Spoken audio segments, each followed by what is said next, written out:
I am so excited to play this dating simulator, pathologic dating simulator. Whoa. Because this is crazy. You guys hear the music? The music is... It's crazy. It's so good. It is so good. I feel like, based off of what I've seen, this entire thing is crazy high quality. Like, really good. I've barely seen anything, but I'm just astounded. I'm astounded and confounded. Astounded and confounded at how good this potentially is. Anyway, today we're playing the Pathologic Dating Simulator. Also, I have a new microphone. Hello everyone, hello.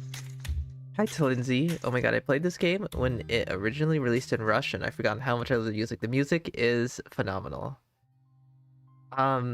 I had a new microphone. I did a little bit of testing. I think things should be in an okay state. In an okay state. Hi, Duck with Flowers. Hello. It's very weird because my previous mic. Also, I think I'm louder now, but I think that's good because I think normally I'm quieter than most people, right? I think my old microphone was kind of quiet. I found that usually when I was recording things, I'd have to up my own volume in editing, so I think it's fine that I'm louder now. But on my old microphone, I had a big clamp on my desk with an arm that had the microphone like in my face. And with that microphone, I literally had to... For my 3 years of YouTube, I've had the microphone, literally it had to be right directly in front of my mouth, so that you guys could hear me properly. And if I moved away, then you wouldn't be able to really hear it all. And with this one, it's... I don't know, there's a bass on it, and it's just sitting in front of me on the desk, and it feels weird because it feels like I need to lean into it and have it right in front of my mouth so that you guys can hear me. So it's really weird. There's a new feeling to me. It's quite strange. Anyway, hello everyone. Hello. Hi, Duck with Flowers. Hello, Ekwinsu. Wait, this is a real thing? Oh, heck yeah. The music is a bit loud. That's a good point. We should lower that. I'm sure it's gonna be quieter in the game. It could just be a bit... Yeah, that's a thing you should always do. For any of you... Did it save? Do I have to click save?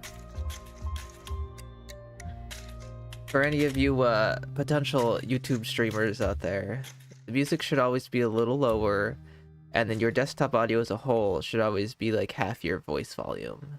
That's how my settings are. Andy once said, maybe I'm cuckoo.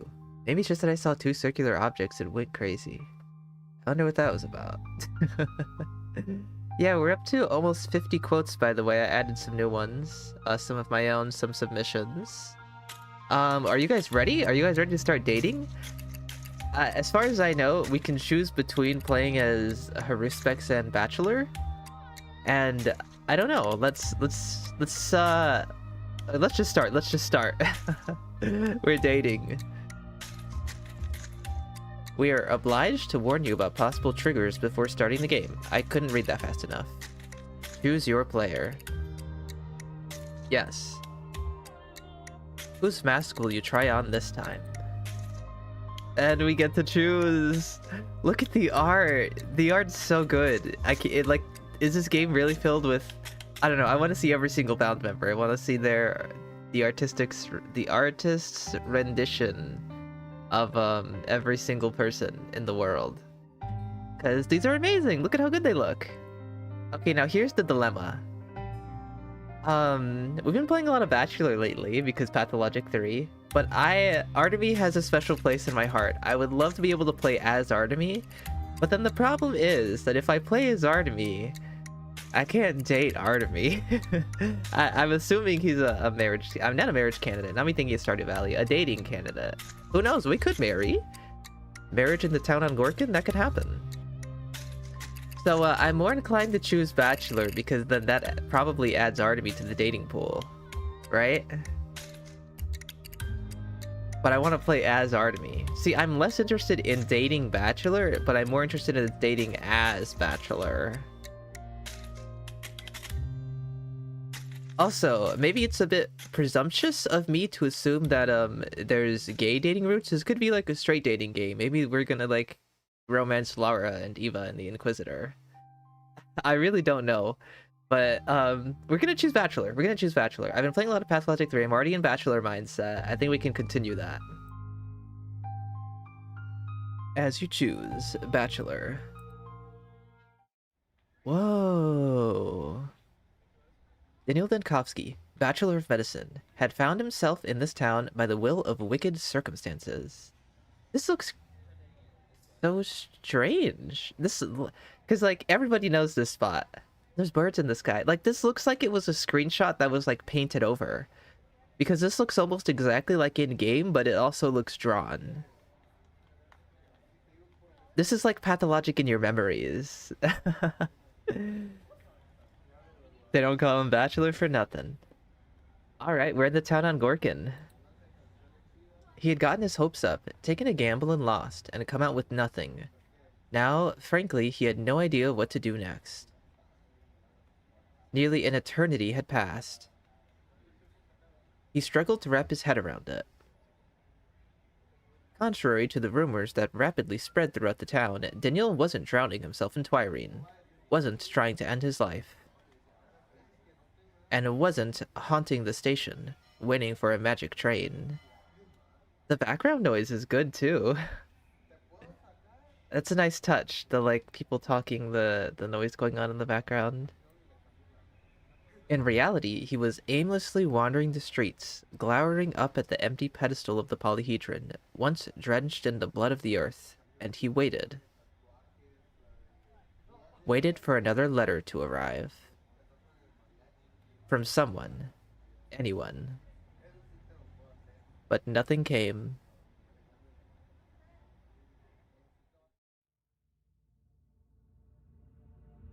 Hey, Goose. It's been a rough September. How are you feeling? Yes, it was nerve-wracking. So this takes place after the events of the game?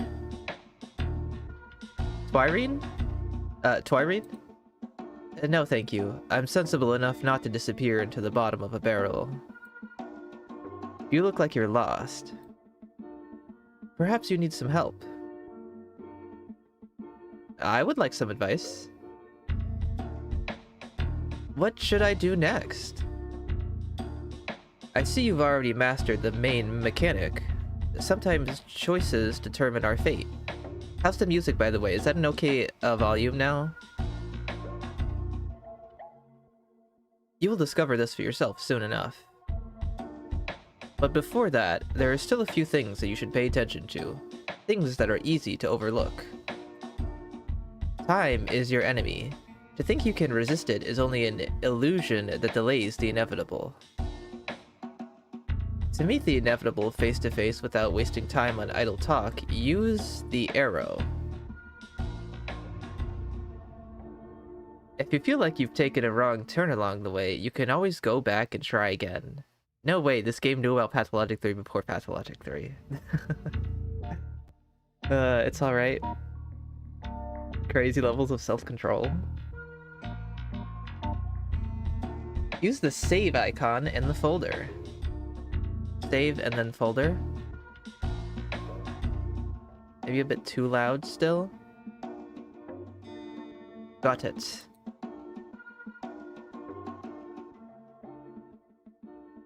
Because my own volume is a little different from what you guys are hearing, so I need your input. Let's hope that's fine.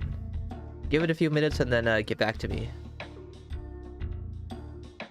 I almost forgot to say, but sometimes even the smallest cog in the machine can change the entire mechanism. And you guys are talking about game audio, not me, right? I hope so. The smallest cog in the machine can change the entire mechanism. Use the button with the wrench. And if you get bored of my chatter, you can always leave. How? With this? Use the button with the arrow. How does everything you've said align with reality? You need not worry yourself, honorable bachelor. May what I have said find receptive ears. Let's get back to the matter at hand. Let's put things in perspective. You are a famous thanatologist who ended up in this town by the whims of fate. This is kind of a conversation that you'd expect from a tragedian or executor. You are a wanted man. Wanted by all the other men in this town? Ooh. A tribunal awaits you in the capital. Oh. Here you have encountered many challenges and faced with the unknown, lost the war against death, giving victory to your opponent and brother in misfortune. So, her respect succeeded? Now all that remains is to heed the call of fate and listen, not to your intuition, but to the people who have survived thanks to your actions. That does have a familiar ring to it. Any chance you played in a theater? Ah. Bartender and bachelor are similar looking words, and I keep getting confused on who's speaking. The truth be told, I'm a terrible actor. You must have imagined it. The epidemic is behind us. There's no one left to save. Now it is the people around you who will determine how the performance will end. Can you date Laura or just men? I don't know yet. I don't know. I really don't know anything, really. If you are rude, the line linking you to another person will break. I see. So there's no one I can get into their pants with by being mean to them? Offer help, and at the appointed hour, there will be a knock on your door. God, so much pathos. And how much time do I have to find a new purpose? Among the factory workers, rumor has it the train will arrive in 5 days. Enough to write a new story, I thought there were 7 days of the game, though. I had 12 to do so. 5 days is too few, but I'll keep that in mind. Shall I remind you of the people who are waiting for you in town? You'll get some practice at making a choice. All you have to do is click on the line. Yes? The Twirene barkeep always hears who needs help in this town.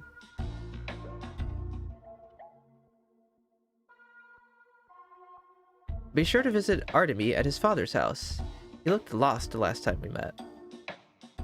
Lady Maria Kaina is truly miserable about what happened to the polyhedron. Perhaps you can soothe her soul. General Block? Oh my god, he's still here? Wait, can I date General Block? Wait, I want to do that. General Block has returned to the town. I saw soldiers at the bridge square and the station. And don't forget to have a chat with Eva. Oh, Eva. I believe she's going to the capital with Miss Lurachiva. We are all worried about the bird from the Stillwater. As you can see, there is plenty to be done in the town. This is actually like... I don't know, this is just so good. It's so good, that's all I can say. I love how it's following the story of one of the endings, and I love how, canonical it feels? Are you guys getting that? I feel like, I don't know, this feels like this is potentially something that could happen after the events of the game.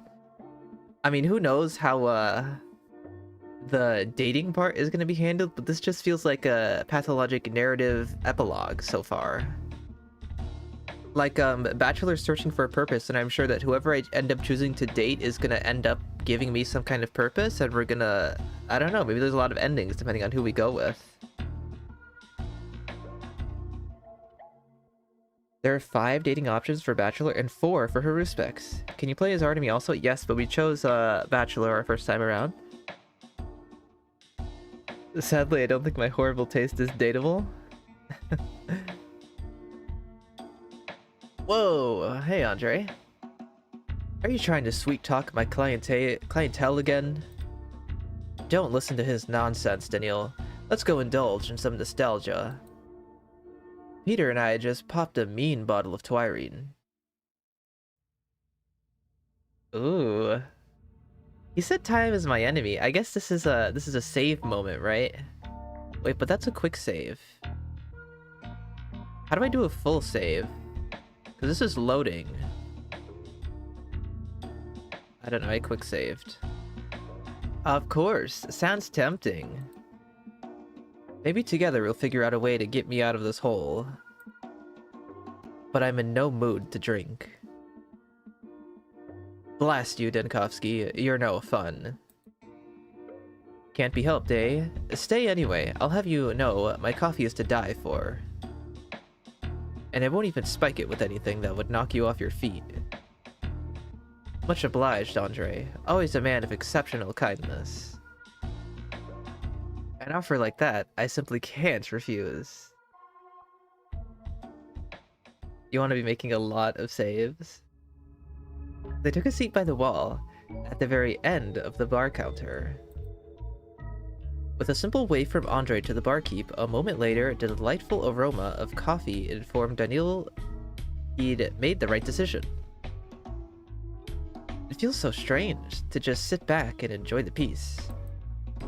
I was run ragged, stopping here just to check on your health, and then back again in an eternal marathon to 1,000 other places.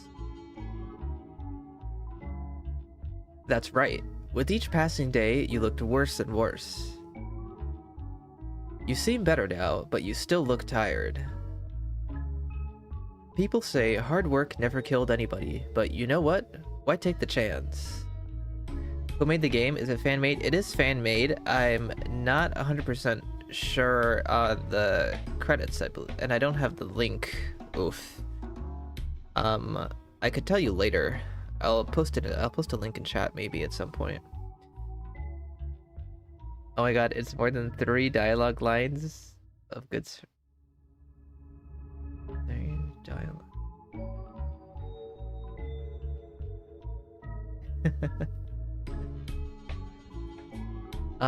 People say hard work never killed anybody, but you know what? Why take the chance?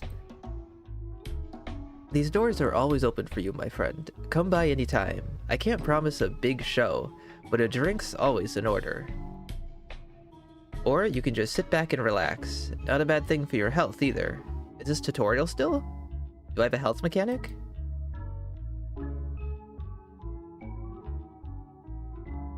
I may take you up on that offer. It's a nice place. Oh, there was a really nice detail there that I clicked too fast on, but there was like a piece of twire growing through each of the dialogue boxes. I like it here. After the horrors of the epidemic, I am able to finally appreciate it. Even now, I don't feel like going anywhere. I'd go as far as to say most of the credit for that belongs to me. Without a doubt, Andre, it's not in my nature to deny the obvious. What about you? Simmer down a bit, I see. No more axes to grind with Block's soldiers. You're not wrong there. I did get bent out of shape, of course I did. The fury in my eyes almost scared off the dancing girls. What about, you want revenge on Artemy or the general anything because the Polyhedron's destroyed?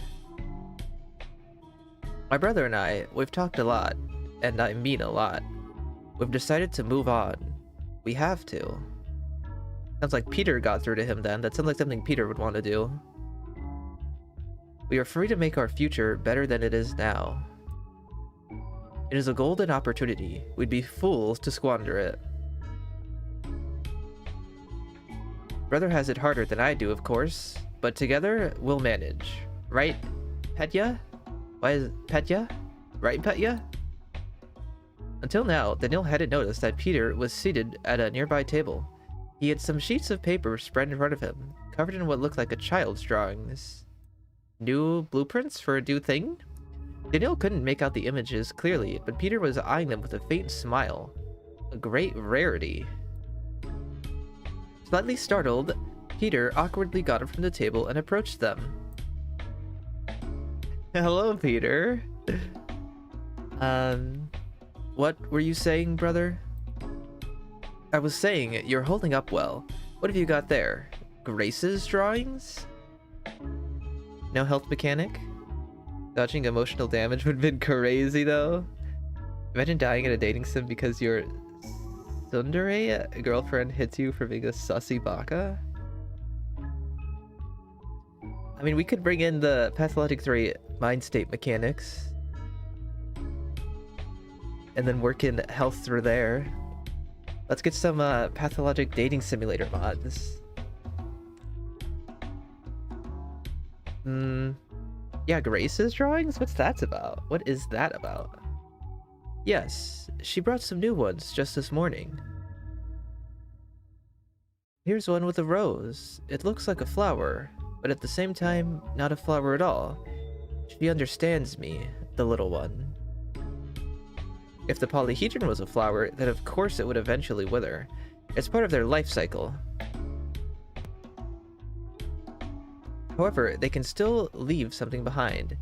Seeds. So grieve not, Peter. Although the polyhedron could never be revived, perhaps there is a chance for you to grow a new flower. Seeds. Yes. Could she be a seed?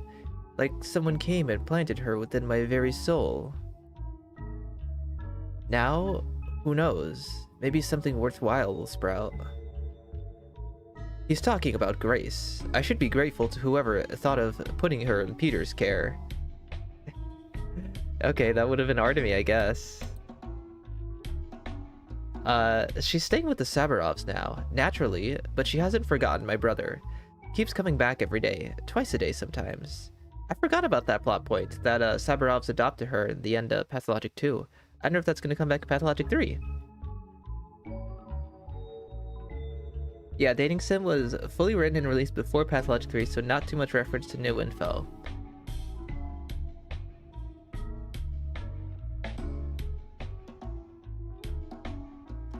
For what I'm getting so far is that this is heavily based on Pathologic 2 anyway. I don't know if there's going to be references to the original game, but very Pathologic 2. He teaches her to draw, and she, in turn, keeps him busy with all sorts of tales. The stories she's heard, some she's made up. He relishes it all. I'm toying with the idea that maybe everything will be alright after all.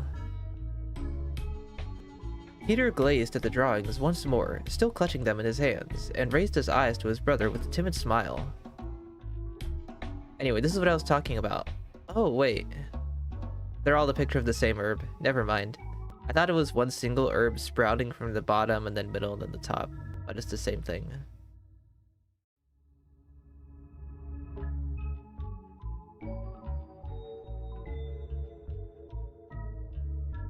Okay, so far, from last time I got 3 dialogue choices, it seems like there's a bad dialogue, a good dialogue, or like a negative dialogue, a positive dialogue, and then like a medium dialogue.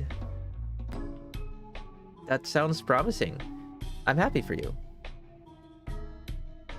I may only have arrived recently, but I think this is the first time I've seen something that looks very much like hope in your eyes. Good to hear. No one in this hellhole gives a rat's ass about the Stamatin brothers' wish to live their lives to the fullest again. In fact, I bet everyone here would probably be happy if we finally dropped dead of boredom, but fuck them. Yesterday, we dug up a couple of old blueprints and looked at them with fresh eyes, then spent half the night finishing them. It was invigorating. There's something special about this town. I still can't put my finger on what exactly it is. But I think you should stay here. This is the perfect place for your brilliant creations. You're not wrong there. The Kinds are already in town planning discussions for the other side of the Gorkin. There has to be something better. Not sure whether we'll take a whole new town upon ourselves yet, but you can bet that we'll build something truly groundbreaking. I can only wish you the best of luck. Personally, I'll be leaving as soon as I got my affairs in order. But I'll be glad to have a chance to come again, next time around, to the town across the river. It would be my pleasure to see whatever new miracle you create. It will be sure to leave the world gasping in awe. We will, Daniil. Don't even doubt it. Wait for the invitation letter in a year or two.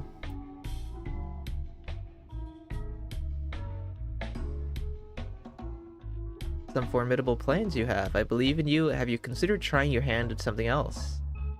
I believe in you. The polyhedron was a true miracle. No one before you had ever achieved anything quite like it.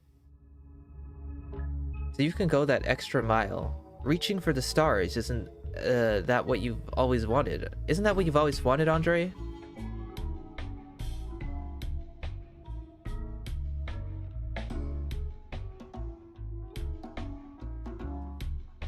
You got that right. Together with my brother, we'll be able to reach even higher. He is no burden to me, like some people think.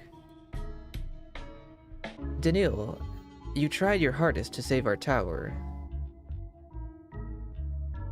It may not have been enough, but thank you. I mean, if we're going by the ending that supposedly happened and based off Pathologic 2, the hardest he tried was eating some papers on the final day, so...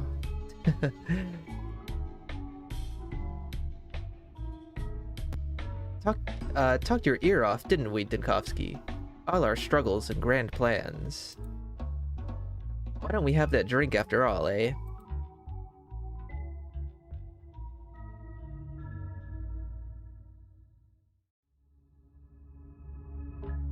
To hell with you and your sweet talk. Hit me. You've changed your tune. Andre whistled for the bartender and, with a gesture, requested some drinks. And here I was starting to seriously think you were satisfied with this swill. I thought you said your coffee was to die for. Andre waved it off. And also killed a dozen— Oh, right! I forgot about that, actually.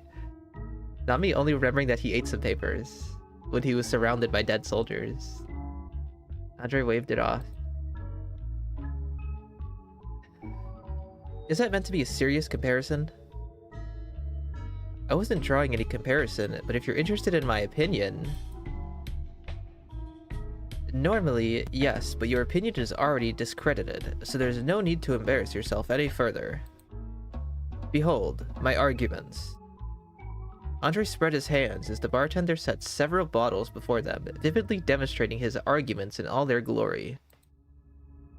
Soon, Twirine will be a forgotten relic.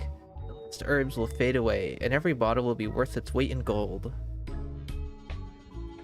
You should appreciate how generous I am to share our precious ambrosia with you, Denkovsky. Afterwards, you can sip your foreign coffee all you like, and longingly remember the priceless opportunity I've offered you. He uncorked the first bottle, inhaling the herbal aroma. Brown, from the year before last. I doubt that nostalgia will contribute to my enjoyment as much as it does yours. Listening to you, you'd think there was nothing more valuable than Twirine across the whole of the wild steppe. No. And among the thorns grew roses. Latin? Lat? I'm not gonna try reading any Latin. Roses, you say? Peter took the bottle from his brother and poured some Twirine into a proffered glass from the bartender. We can finally butt-chug Twirine with Peter?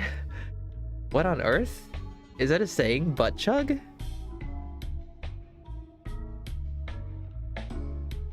Andre watched the liquid drain from the bottle, but said nothing, a deep understanding in his eyes.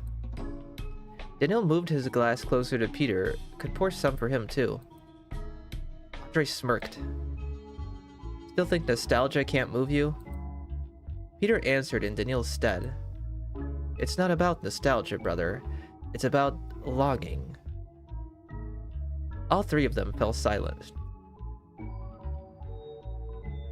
He doesn't know the meme? Guys, I'm offline. I don't know jack shit. Until unexpectedly, Andre banged on the table. To hell with it. We're not gathered here for a wake. But speaking of nostalgia, we do have a lot to remember about the old days. And I'll be damned if I can't remind you of every prank and student folly before you leave, Denkovsky.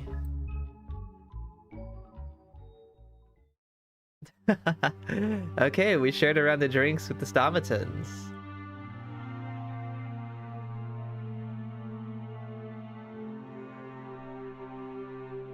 I had a coffee and one beer and I'm knocked the fuck out. That's Denkovsky for you.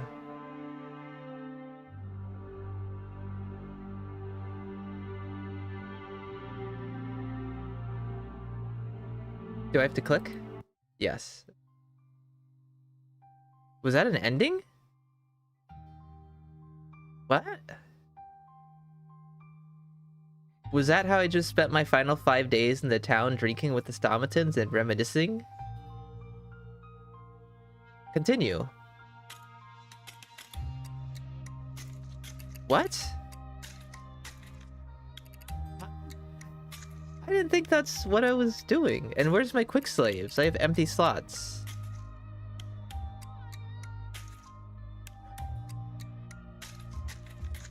He dead? You are dead? Alcohol 1? I didn't... okay. I didn't get the vibe that that's what we were doing. I thought I'd just start the game afterward. I'll pass on the advice. It's a joke ending? Advice is needed by those who stand on the edge of the abyss and look into the darkness. I know my goal. Are you sure you don't need... Hold on. So that's a quick save, but then if I click on this... Load the game? How do I make a full-on save then? This is only quick save. And this loads my last quick save? I don't understand.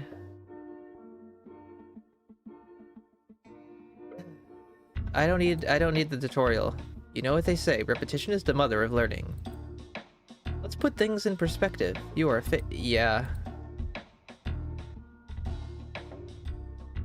Wait, what was this about? Load the quick save.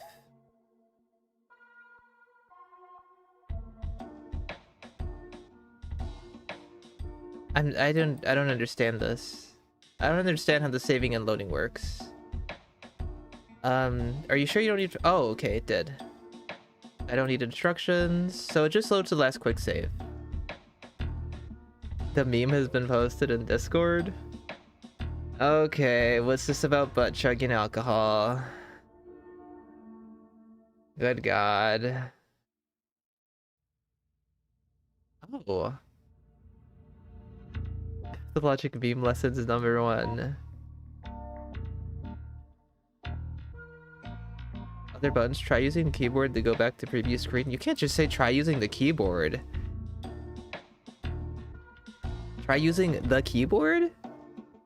To the menu? There we go. Okay, good to know. I'll take a look at it another time. the meme. Now, what was he asking?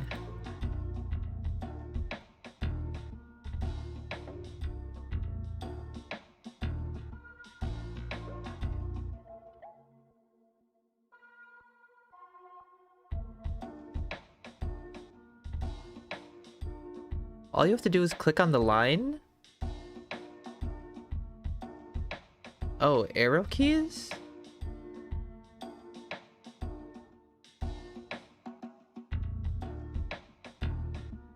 Okay, what if... I don't understand. All you have to do is click on the line? Thank you, but no.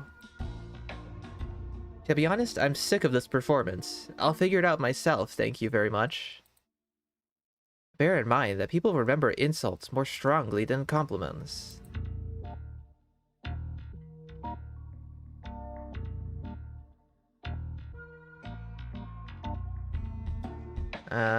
Okay, no drinking this time. I'd love to, Andre, but... I've got to get my plan straight first. You don't mean to offend Peter and me with your refusal now, do you? Never mind, friend. I'll pretend I didn't hear that. With those words, Stamatin gently pushed the reluctant, though hardly resistant, Denkovsky to a corner table. Daniel smiled tightly, accepting his fate. It was true. There was no reason to hurry anywhere now. Blast you, Denkovsky. You're no fun. Can't be helped, eh? Stay anyway. I'll have you know my coffee is to die for. Okay. Sit back and relax. Not a bad thing for your health either. I don't want to end up with the drunk ending again. There is no refusing. Not much sense in that, I'm afraid. Neither physical nor psychological deterioration can be treated by drinking. It takes a comprehensive approach. Well, I'm not going to bore you with the lecture. I realize you're not interested. I'll be fine, Andre. Don't worry about me. I won't start telling you your business, Daniel, but about nervous exhaustion, I wouldn't mind hearing a lecture. If you know your stuff, of course. You're not struggling with that, are you? I wouldn't have expected that from you. In this whole town, it would be difficult to name someone tougher than you. Me? Struggling? It's my brother who's been doing badly, but I'm struggling on his behalf. Isn't it funny? I know my concern might sound a little ridiculous, but after what happened to the tower, he's having a hard time getting over it. Not that his life was an easy one before, but now that she's gone. I mean, he's trying his best, obviously, but a fat lot of good it does. Petya, come join us. Alright, back to normal dialogue we saw. When did I make the choice to do the drinking ending? Let me leave already. I want to go see the town. Go see other people to talk to. I'm happy for you. I believe in you. I think this was the choice. How could I refuse? Let's have that drink some other time, shall we? I'll hold you to that. A damn shame to say goodbye so soon. As odd as it sounds, I've never met anyone quite like the Stamatin brothers. Not here, not in the capital. More importantly, was Andre flirting with me? Or does he talk to everyone that way? Perhaps it's just his way of communicating. It's good that Peter has composed himself a bit and no longer shrinks at the sight of me. Maybe he can find a doctor in the capital who can help him with his nerves. I should definitely stop by to see them tomorrow. New dating candidate. Andre Stamatin. Also, I just want to say, I'm not particularly interested in dating anyone besides for Artemy, and if the general is a candidate, then I'd be willing to go down that path. But honestly, I'm not that into any character from Pathologic in that sort of way. I like to joke about that kind of stuff, but like, genuinely, I'm not interested, so I'm mainly here out of curiosity. Stepping out of the pub, Daniel took a deep breath of autumn air, damp and cold, but at long last without a trace of the heady scent of twire.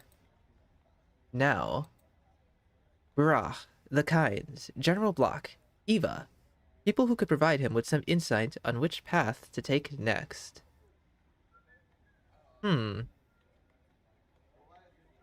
So, I'm looking for a purpose after our time in town. Eva and Yulia are returning to the capital, so they'll probably give me some kind of capital-based future. General Block, obviously, maybe join the army as a doctor.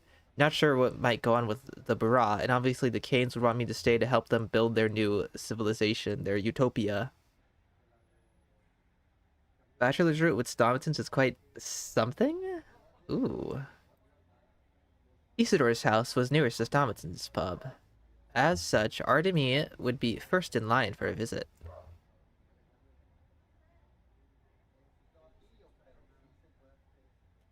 Can you guys hear that? Or is it only when I'm talking? The dogs are barking. I think someone's coming home. But it's telling me my microphone isn't picking up on that. But my previous microphone did. But I'm assuming that if you guys can hear the dogs barking right now, that's because it's only because I'm talking.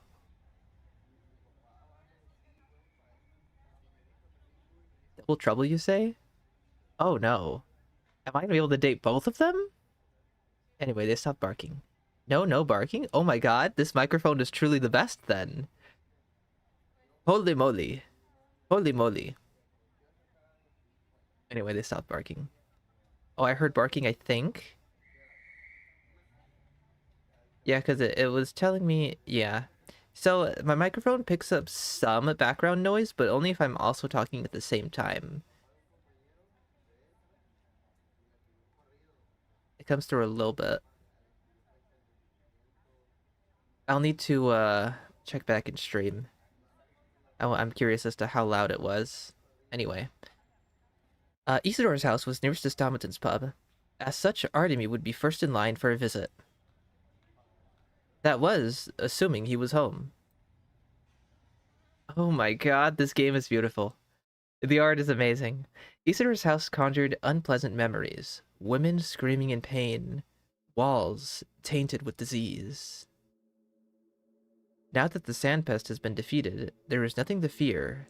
And yet...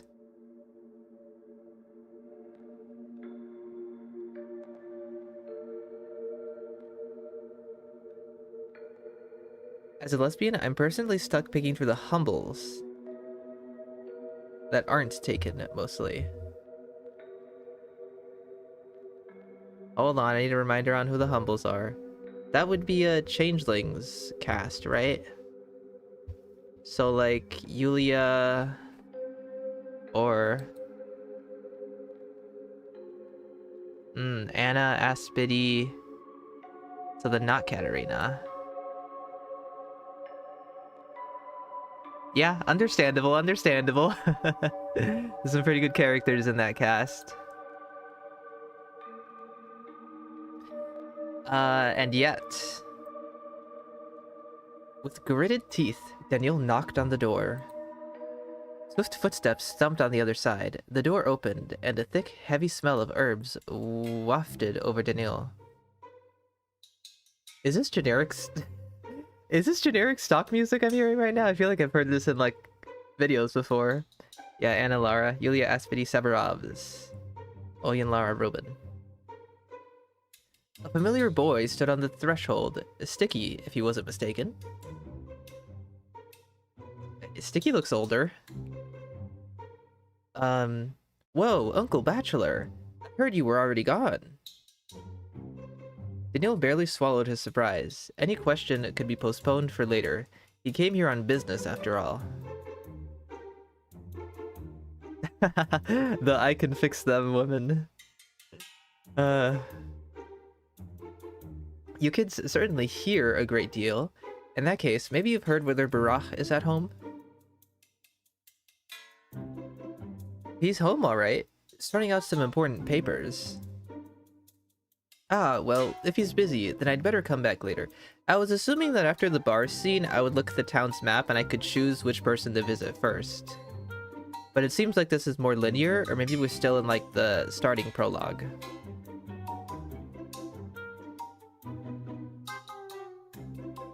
This music is just so funny to me. I feel like so far the music has been like beautifully, I don't know if they made it themselves. I assume the developers made the music themselves, and it's like so, I don't know. It's just a completely different vibe from what's going on right now. Oh well, if he's busy, then I'd better come back later. But come on in, since you're here.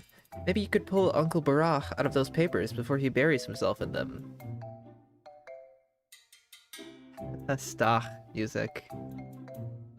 Sticky grabbed Daniel by the arm and rushed him upstairs. Go visit them all in order. Later days are more focused on the choices you made in the early days. Okay.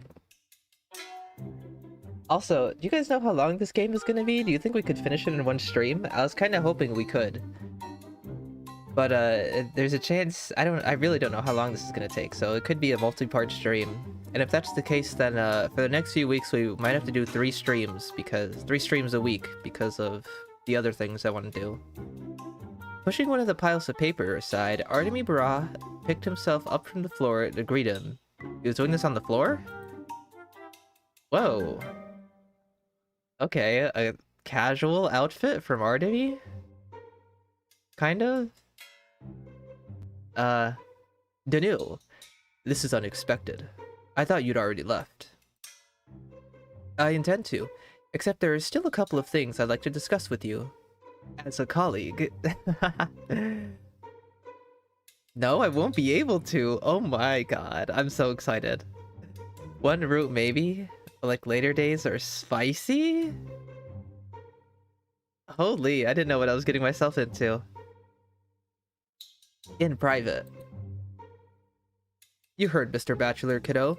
Go play outside with Murky for a while. Dicky pouted, but did as he was told.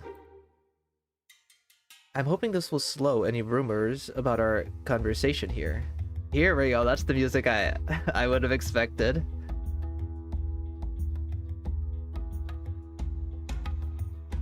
So, what did you want to talk about?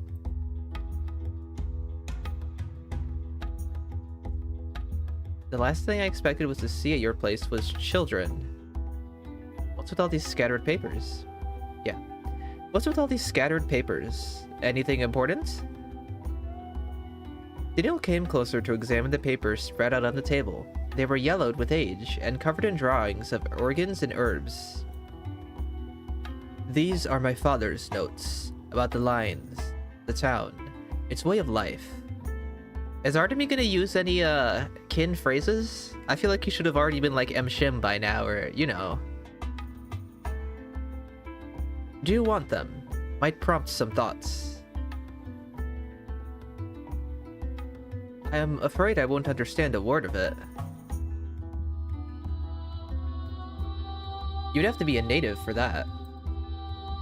Alright, but you didn't come here to ask me about my life, did you? What's on your mind, Shim? There we go.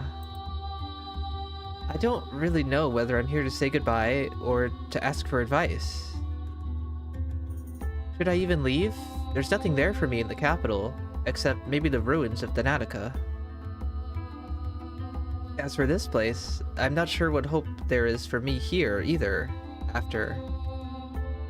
Daniel's gaze was drawn to the window, to the place where the tower once stood. The sky seemed empty without it.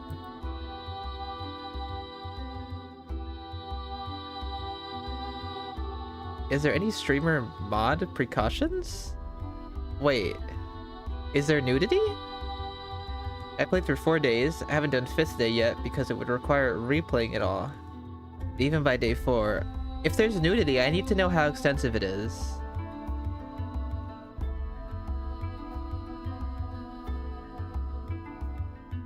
Because then I will need to take precautions. And we have experienced pathologic daters in the chat, it seems. You guys can warn me before it happens. Oh ho ho ho. What does that mean?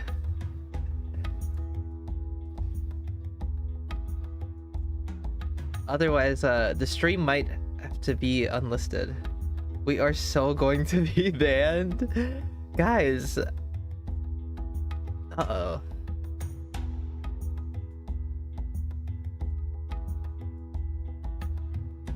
I didn't know. In my defense, YouTube moderation community committee, whoever I'm going to need to send an appeal to, I didn't know. Full visible dicks, vaginas, and boobs?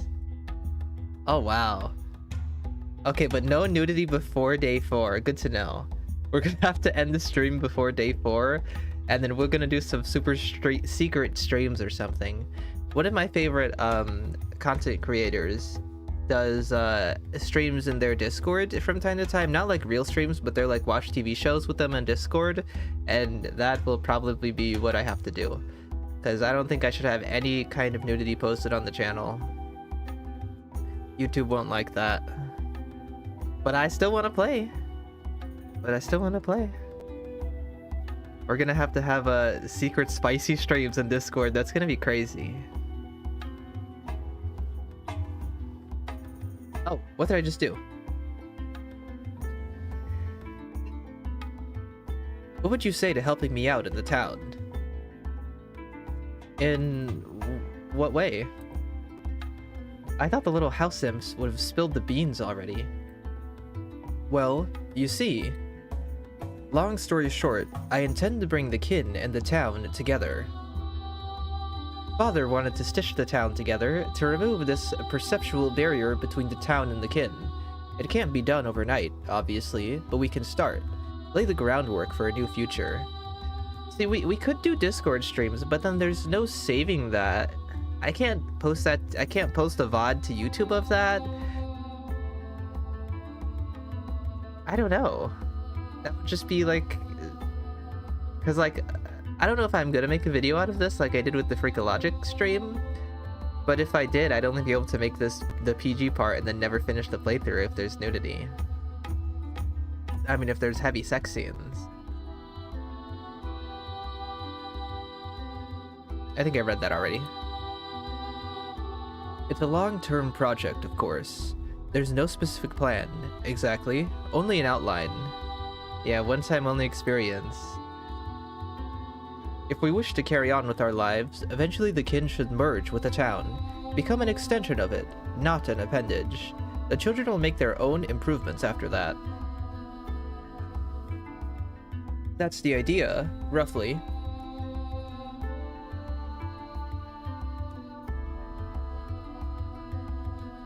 What do you plan to do with the kin? Their reaction is what really worries me. The kin are not fond of change. But if they listen to anyone, it will be me.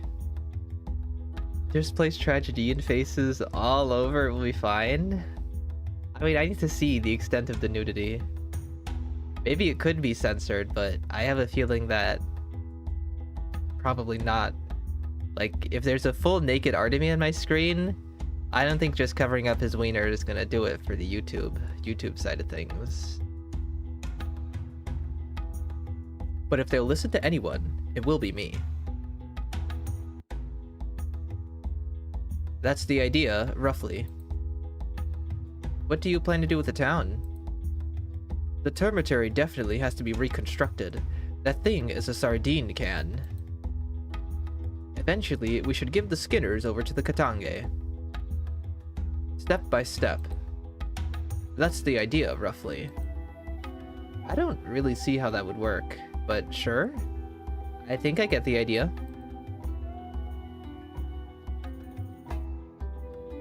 Now that I hear there's physical and emotional intimacy, I'm even more upset that my terrible taste isn't dateable. Blur the whole screen in spicy parts. Maybe we could just cut over the spicy parts and be like, I'll make a joke out of it somehow. Good God, Artemy, it was that long? Holy shit.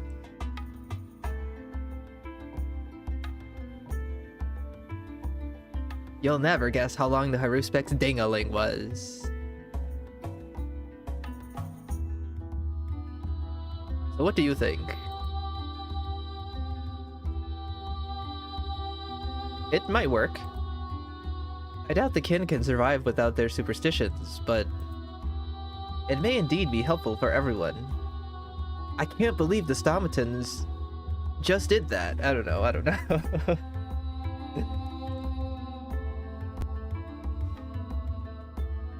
There is a joke like that?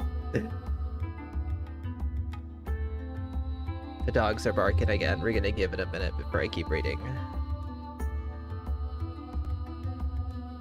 In the game, it's kind of the problem with the day streams is that people come in and out of the house and the dogs always get riled up.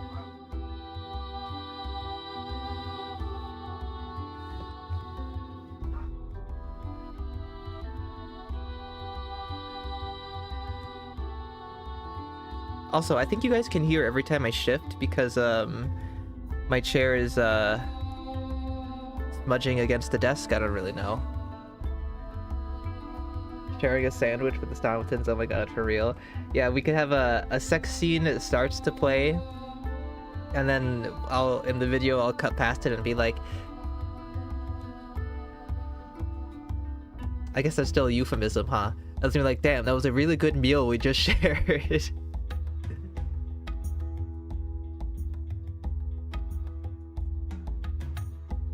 I barely hear the dogs, but low rumbling. I think that's me moving around sometimes. So I just went into the abattoir. That was some hole, huh? Okay, let's continue. I shift around too much, that's a problem. The microphone is picking up like desk vibrations, I believe.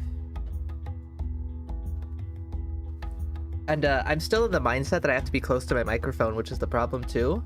I'm not used to it's so weird to be able to have distance between me and my microphone. So I keep trying to get closer. It may indeed be helpful for everyone. Glad it doesn't sound too outlandish, and that you're supportive. The thought has been on my mind for a while now. That being said, those are some ambitious plans you have. Fair enough. That's why I considered starting small. For now, by trying to fix up a hospital. In all the time I've spent running around town, I've only managed to spot one empty house on Sunset Street. That's a start, right? You've been moaning the whole epidemic about the lack of a hospital. Good lord. Now through the whole epidemic. It's a good idea, though. Will you help me with it? I could do with the eye of a professional. It would be my pleasure. Thank you, Oinon. I'll wait for you here tomorrow. Then we can walk to Sunset Street together. I'll show you around. I wish I could do it today, but these notes won't sort themselves out. A damned shame. A pity indeed. I'll see you tomorrow, Artemy. Be safe. Burakh, not wishing to be an entirely bad host, showed Daniil to the door. Out of the corner of his eye, Daniil caught sight of a mop of blonde hair hidden behind a bin, the owner of which made a hasty retreat around the corner. Like a little fly on the wall. Well then. Oh my god. Sticky was listening in on us. Good thing we didn't get into anything too much. That conversation went surprisingly well. At least now I have some goals for the near future. Not so bad at all. Am I supposed to believe that there's a street called Sunset Street? Yeah, what's Sunset Street?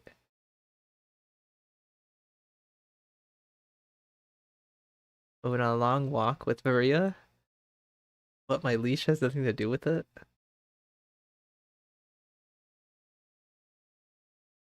In a way, having Artemy around gives me hope that I can help both the town and myself. The army had, in fact, left the town on Gorkin that final day. Daniil had himself witnessed as the tracks were switched, allowing the rolling stock to move on, leaving the depot empty.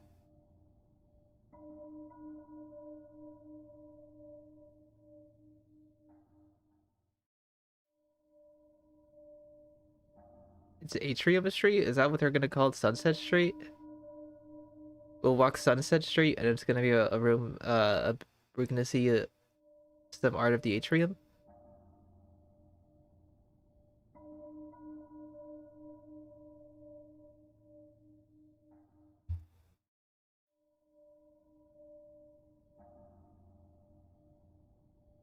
Ugh, good god. Okay. Daniil had himself witnessed as the tracks were switched, allowing the rolling stock to move on, leaving the depot empty. The only reminders of the artillery once stationed there were leaflets and abandoned shelters. The general had been recruiting volunteers before his departure. Denkovsky huffed. Could they have gotten turned around at the railroad junction? They could have camped in the steppe and waited for instructions from hindquarters. Instead, they had returned to the town. Artemy suggested that Saburov had invited the military. He definitely could do with their support now more than ever. Ooh, town hall.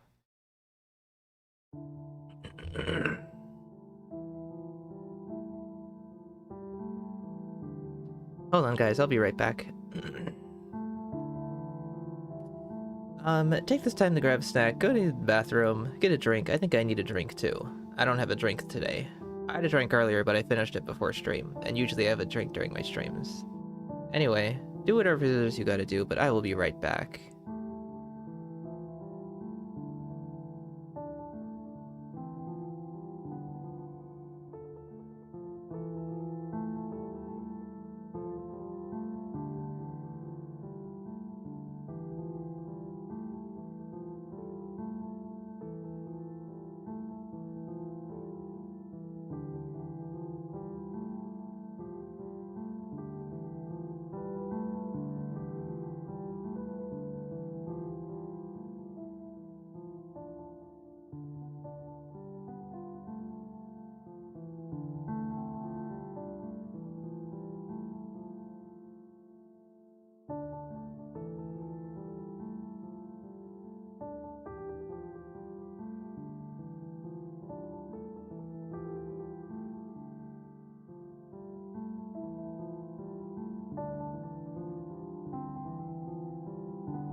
Fun thing about my new microphone is that it also has its own mute button.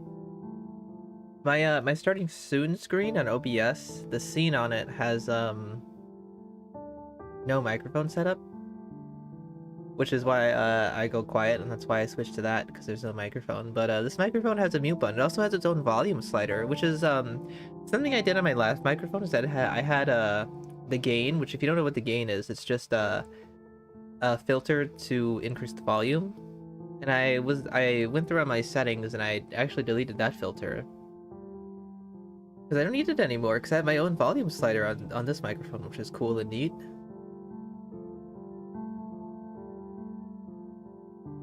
My favorite route in this game is Artemy plus spoiler, but half of Daniel's routes are really cool too. Should have gone with Artemy, dang it. What do you guys think about root beer? That's what I'm drinking. That's what I've been drinking lately. I would usually have an energy drink for these streams, but I've given them up. I don't normally drink soda, but I feel like sodas have been giving me more caffeine than an energy drink ever did. Maybe that's just because I'm not used to drinking soda. But I love me a root beer. Root beer. Root beer. There we go. I can say that correctly. Root beer. Is the game free? Yeah. I really should have had the link ready. I'm sure you could find it if you just looked up Pathologic Dating Simulator. Actually, let me see if I can find the link now. I think you might have been the second person to ask about...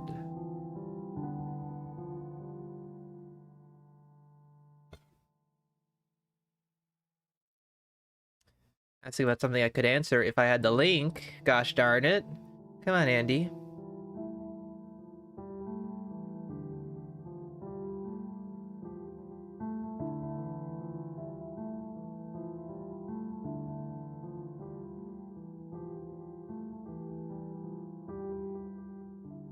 It is on itch.io. The entire page is Russian. I'm gonna remove my pinned message and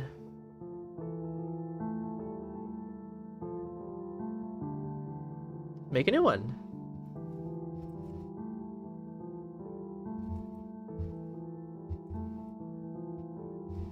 Bang. Does that link work? Yes, I'm the only one allowed to click links. Yeah, so I couldn't read anything on this page. It's all in Russian, so I just scrolled down to the link that said English. And I clicked on that. So, I don't know. Maybe you guys could be wiser than I am. Also, does it say the artist? Who made this? Was it multiple people?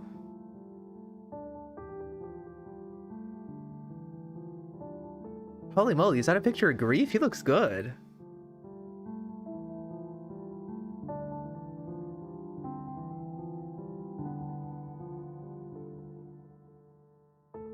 Yeah, I can't read any of this. I don't know.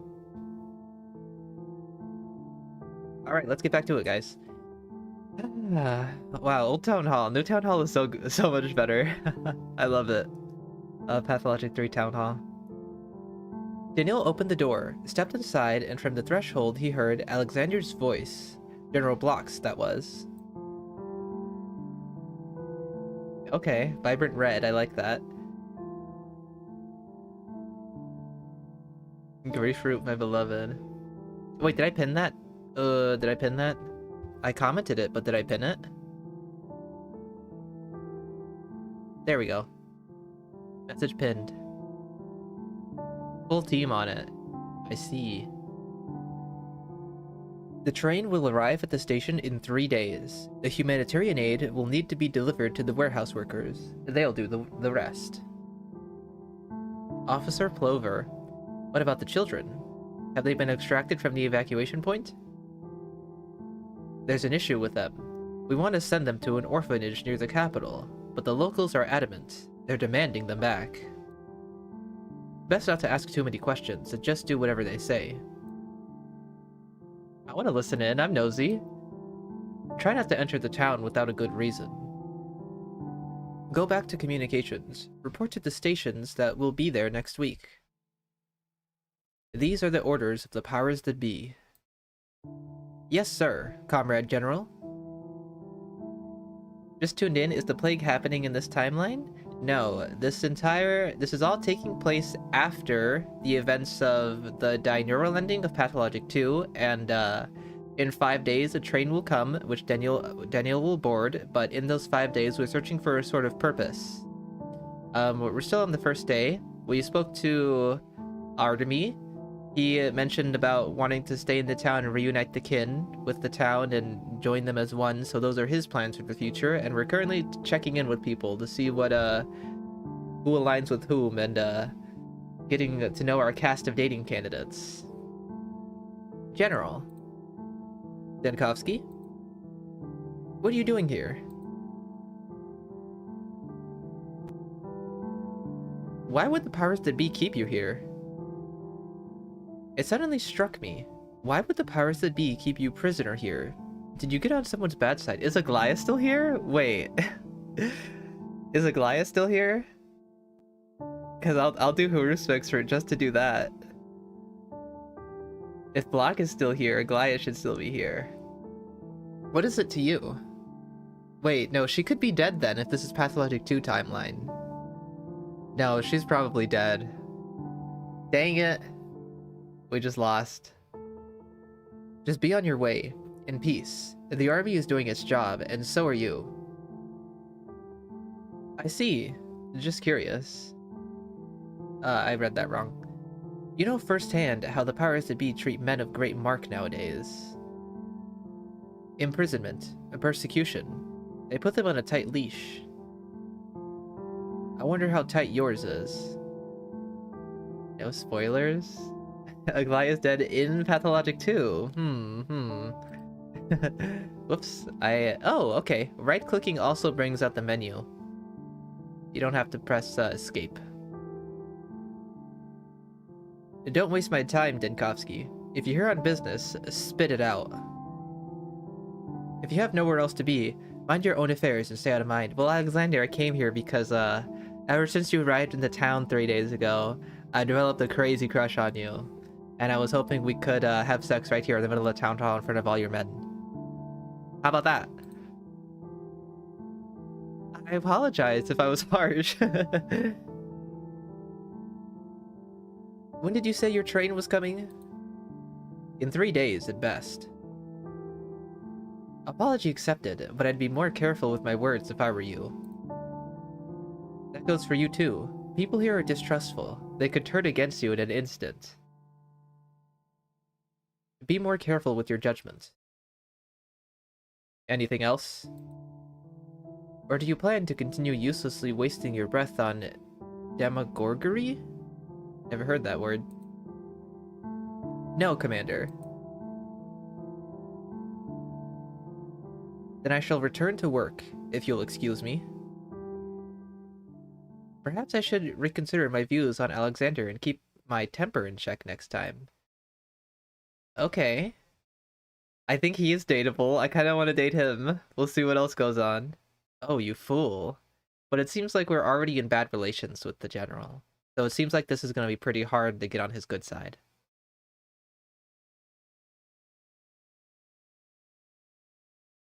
What happened was not Block's fault. He was only following orders. Ooh, okay. The time is passing. I have to visit Victor Kine. He built this town, if only indirectly.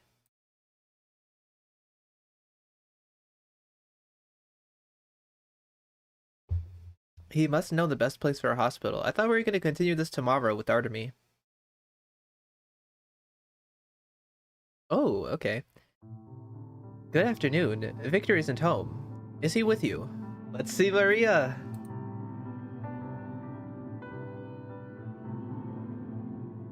Yeah, she looks good. The red is a bit more vibrant. I like vibrant reds, though. Good afternoon, Doctor. Am I my father's keeper? I presume he went to see the governor. Can I help you? Before Daniel could answer, Maria continued. I'm actually surprised that you're still here. Aren't the trains running again?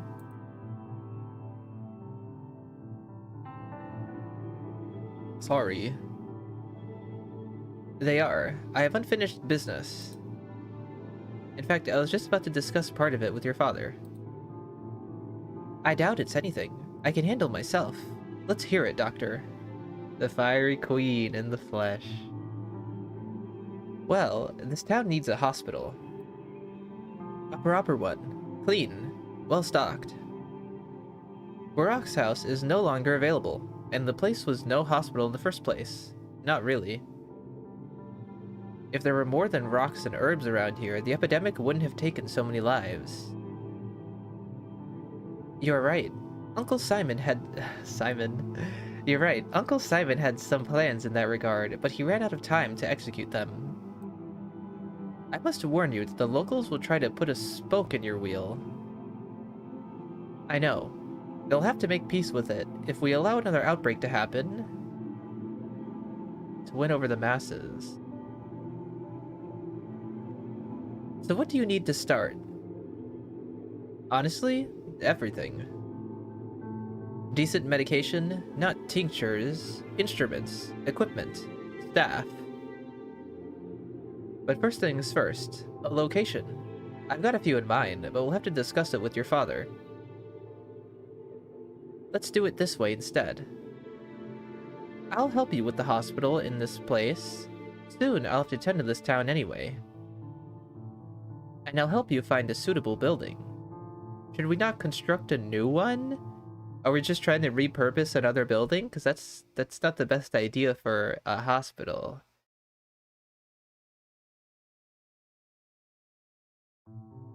That would be very kind of you, Maria. In the cold light of day, as they say, I'll come back tomorrow to discuss the details, alright? We can meet at the place you found most suitable. Would the afternoon be convenient for you? Yes, thank you, and good evening. Perhaps I should listen to my heart more often. I'm not used to feeling hopeful for the future. Okay, the Artemy and Stamatin parts of this day were very long compared to what else is going on. I didn't expect Maria to rise to the occasion. Is she really willing to help the town? Or are her responsibilities as a future mistress pushing her to do it? I couldn't fathom a guess. I'm just glad to have found an unexpected ally. The day had certainly been less stressful than any in recent memory. And yet, the sight of home reminded him of his exhaustion. Denkovsky sighed and stepped over the threshold of the Stillwater, which had always welcomed him with warmth. Not just the warmth of the house itself, but the hostess, who was always there to meet him in the hallway. Eva stepped toward Daniil and reached out to help him take off his coat. There was no need to stop her now. The particles of the deadly disease no longer stuck to the cuffs of his sleeves.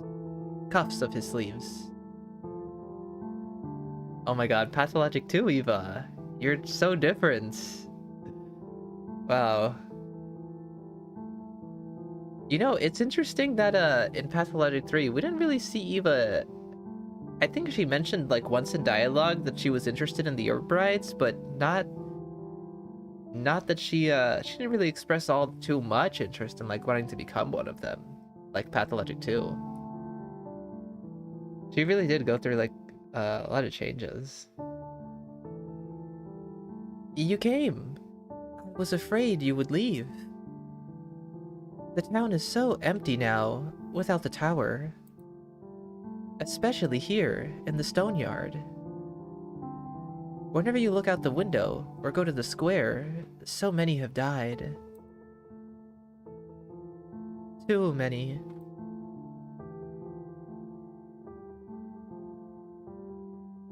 Yes, too many.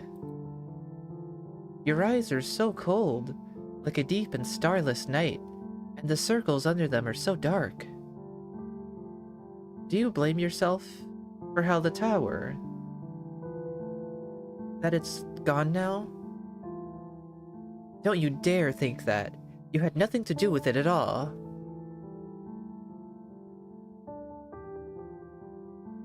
She gave up on that idea in Pathologic 3. Literally tells you that.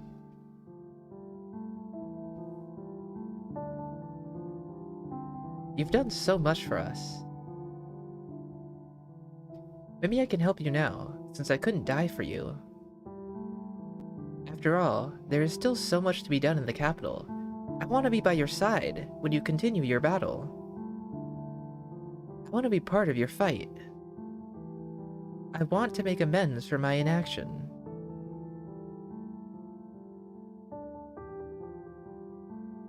Of course, Eva. Of course. I need you. Yes, I'll be glad to help, but it's late now, and you'll have to work, and you'll have a lot of work to do tomorrow. But please, ask if there's anything I can do for you, okay? At the very least, you'll be helping me. Where should I start?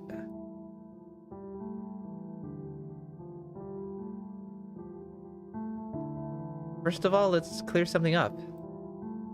Yes? What is it? What on earth were you thinking? Dying for a cause when I'm trying to fight death. Did you really think that would help me? Yes, but I didn't know how else I could be useful. I'm very confused. What is she referencing? She doesn't take her life in Pathologic 2. Did she try to? And Daniel stopped her at some point? She's saying she couldn't die.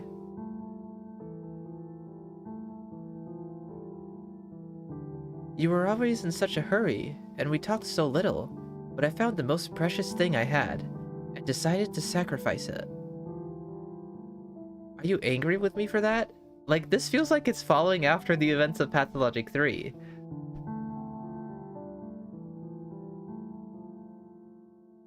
No, Eva, no. You can help me, but only if you're alive. That would truly help me, and not just make me worry even more. Good. I'll try not to cause any more stress, and I'll do everything in my power to help. Where do we start? Aglaia said that my Thanatica has been destroyed, and my colleagues disgraced. But that's not the end of it, is it? We can do something about it, right? Of course. I wasn't idle during the epidemic. And your town is confirmation of my wildest theories. I have only to tell the capital about it, and then Thanatica will have a chance. I knew you wouldn't give up. I'm truly glad that I'll be on your side in your endeavors. But for now, you seem tired. How about a cup of tea before you go to bed? That's about Patho 1. As well as screaming ill women in Isidor's house? Well, I've never played Patho 1 Bachelor Route, so I have no clue. I mean, I watched a playthrough forever ago, but that was forever ago. And I don't remember all the details.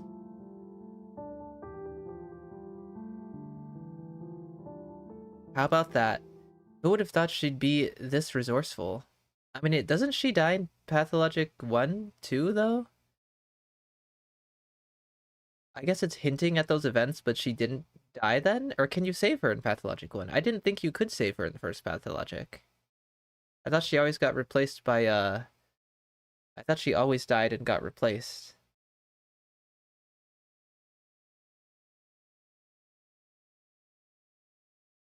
By what? Andre's like a step dancer who he just kind of sends to replace her for some reason? All we've done is share tea, and we've already managed to create an outline for the future. First, we need to secure a hospital, the construction of which can be used to shield the wrath of the powers that be. In the meantime, I will continue to pursue evidence to save Thanatica. The Kinds can help me with that. She dies in Bachelor Route, not in her specs. Ah. I think I remember that. I think I remember her being alive in her specs route, but then she only dies in Bachelor Route. So then I'm still confused. and she sometimes dies in Clara's route. So then these events that she's referencing are from Pathologic 1, but then they must be referencing Pathologic 1 Haruspec's route where she survives. But she still does something in relation to possibly almost taking her life. But I don't know what she's referencing. And of course, the evil will be by my side. Oh, day 1 has come to an end. That was our first day. Day 2. Let's review. So it seems like, I don't know how many datables there are, but I assume we met them all. We had Andre, possibly roping in Peter, but I'm gonna count them as one, so the Stamatins. Second was Artemy. Third was Maria, and fourth was Eva. We got people for whoever you're into. Anyone can play the dating simulator and find someone. Oh wait, and maybe Block too. Maybe Block. So that's 5. I think the game story may be root soup. Just a mismatch of everything. Daniel woke up before the sun, as had been his custom in past days. His body rose of its own accord, his legs falling to the floor, without an ounce of vigor or wakefulness. Daniel suppressed a yawn and cast a sleepy glance down at his watch. Waking up early to get everything done was necessary, of course. But since the plague had been defeated, he could afford to take longer naps. The adrenaline accumulated in his body from a lack of sleep demanded it. But habit resisted him, and habit won. He resigned himself and started to gather his things. There was much to do today. Pathologic 1 and Clara root, she's dead. Pathologic 1 and Pathologic 2 alive. Pathologic 3, Schrodinger, Eva. I assume it takes place after Pathologic 2, then that would mean Pathologic 1 still happened?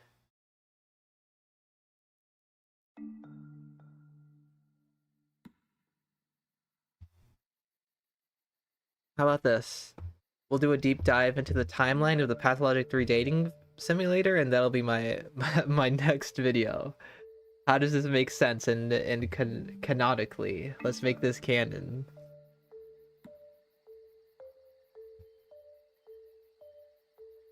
I guess out of Daniel's cast, Maria interests me the most as a partner.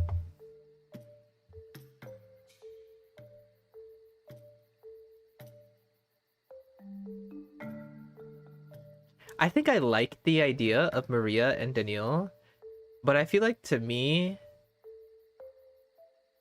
Eva makes the most sense. With just the way they talk to each other, it always just feels like even if it's not like romantic love, that there is a strong love that they have for each other. Like it could be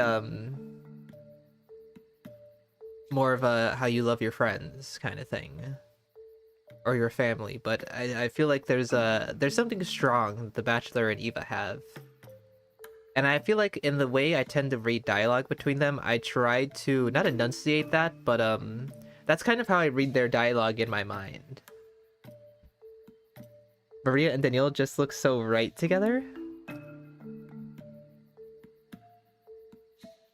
But I do think Maria and Daniel are interesting. Power of matching colors. Okay. Jankowski dressed nearly mechanically, then descended the stairs. Maria isn't the one to take no for an answer. Daniel and Artemy is definitely the best.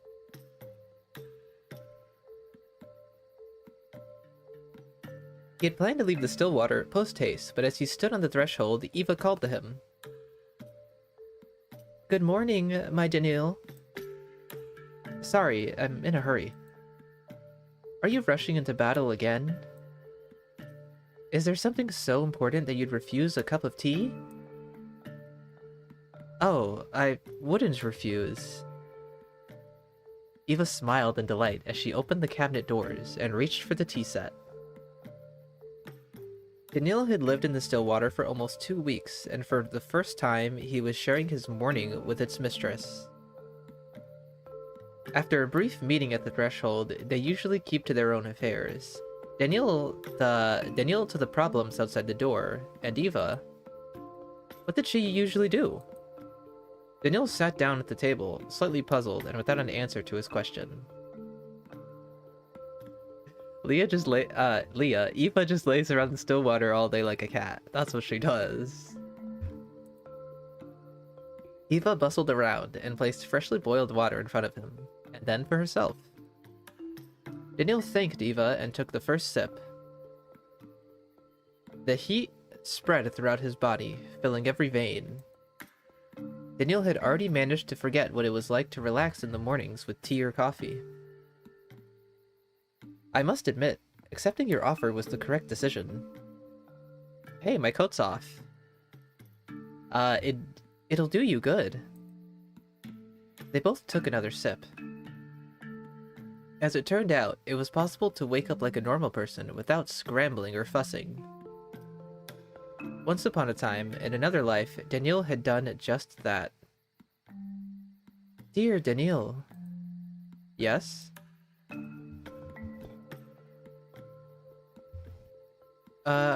Would you let me share my thoughts with you? Certainly. Eva stirred the spoon in her cup thoughtfully. Her lips trembled slightly and her gaze dropped. Those 13 days dragged on like a whole lifetime. I can't recall any longer days than those. Eva Yan, a woman filled with a vulnerable kind of trust, turned people into attentive listeners. For every townsperson, the plague was a horrible ordeal. In tough times, people unwittingly show their true colors. For some, those colors are unsightly. I'd rather not have witnessed it, but I have no choice. I was afraid of illness, but it was equally worth being afraid of certain people. Eva clenched her bone white fingers around the handle of her mug. You met with him yesterday. The plague left, but they stayed, and I'm anxious because of them. The army? Who scares you so terribly? Many do. She sat there and thought, deciding where to start. Did the Haruspeks ask you to help him set up the hospital? Correct. Today, we'll figure out a location for it.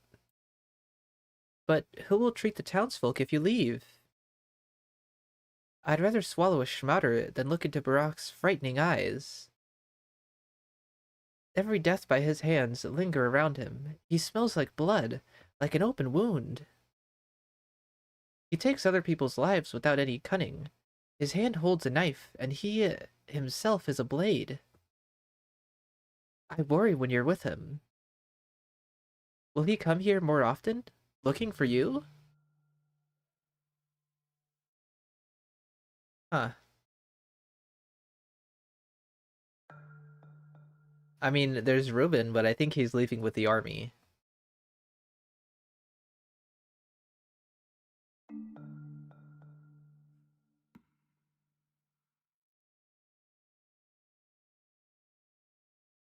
I want to defend him, I think, but I don't want to get on Eva's bad side. We're gonna go with this. You've been listening to unfair rumors. Burakh is not the maniac he's made out to be. Try to consider him with an open mind. If you say so. Eva coughed awkwardly, then blew on her tea and took a sip. He's not the only one who concerns me. Alexander Block. Everyone admires him as a wise commander and a kind-hearted man. But I can see what's hidden in his heart. There's only bitterness and ashes. He's nicknamed General Ashes for a reason. Unfair rumors, half-truths. Artemy better than Ruben? What is she talking about? If anything, I'd be more scared of Ruben than I am of Artemy. If he was a doctor. If he was my doctor. His position and status force his hand. He's just as much a victim of circumstance as anyone else here. He'll leave soon, and when he does, it'll be like a weight off my mind. But in the town, even without him, there are many other arbiters of our destinies. Of course, I'm talking about the mistresses. Thanks to the Haruspeks, Capella reigns. But it would be absurd to write off Maria. Her power transcends all possible boundaries. She's dangerous to approach. I love that, especially with the first Pathologic, the way they spoke of the mistresses. Like that. Like, she's dangerous to approach. I guess they did that in Pathologic 3 too, and Pathologic 2. I just love when they refer to the mistresses as, like, otherworldly beings with power like that. The dogs are going again. But, like, in Pathologic 3, there was a time when one of the signs were saying that Maria was walking around town and leaving a trail of fire in her wake. Like, I love when they describe the mistresses like that. I guess that's a particularly a Maria thing, huh? I feel like people often say that, like, you can feel Maria angry today in the Crucible or something.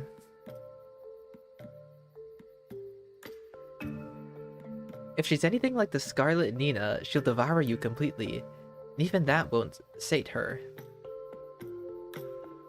People like her, like the mistresses, always need to rule over more and more.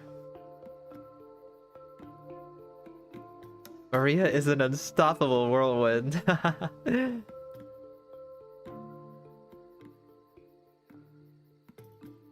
It's hardly possible to hide from such a thing. She'll approach whomever she pleases. Please take care of yourself.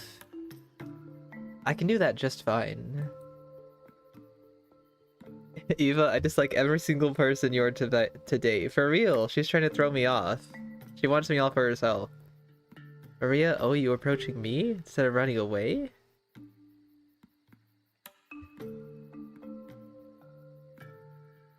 Is someone else bothering you? Who is left? You're not gonna diss yourself, are you, Eva? She's gonna be like, yeah, so I hate everybody, but, like, I'm perfect, so stay with me in the still water. Reassured by Daniel's patience, Eva's shoulders relaxed. The current conversation must be alleviating some of her anxieties. Oh, right, the Stamatins. Be careful with Andre. Aren't you too close? Eva nodded cautiously. I used to go to the bar often. It's difficult to resist the call of Twirene. But it's not the Twirene that matters. Because Andre is also there.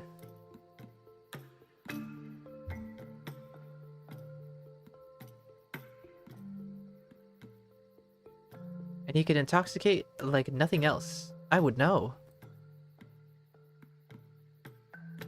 Quitting him is hard. He calls you his woman? What do you mean? Oh, leave it, please. I just wanted to give you a little warning. What remained of the tea in her cup had long since cooled. Eva clanked her teaspoon against the rim, and then she turned her eyes to the clock face against the wall. I've taken so much of your time. The sun rose a while ago. Not at all. Thank you for the tea. You look better, and I feel better about letting you go now. Yeah, I just let you casually diss everybody in town. She's like, damn, that felt good. Let's do this every day. In the brief silence that formed between them, the ticking of a clock was clearly audible. I'd better hurry. Wait!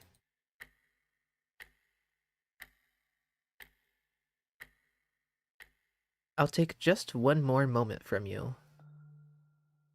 Yesterday, you came back tired. We barely exchanged a word. I can be of service to you. My heart longs for this. Is there no way I could support you? A man is made only of 2 arms, 2 legs, and a head. I would stretch out 2 more hands for you, you know, like on the piano. Have you ever heard a melody played by 4 hands? I used to be good at it.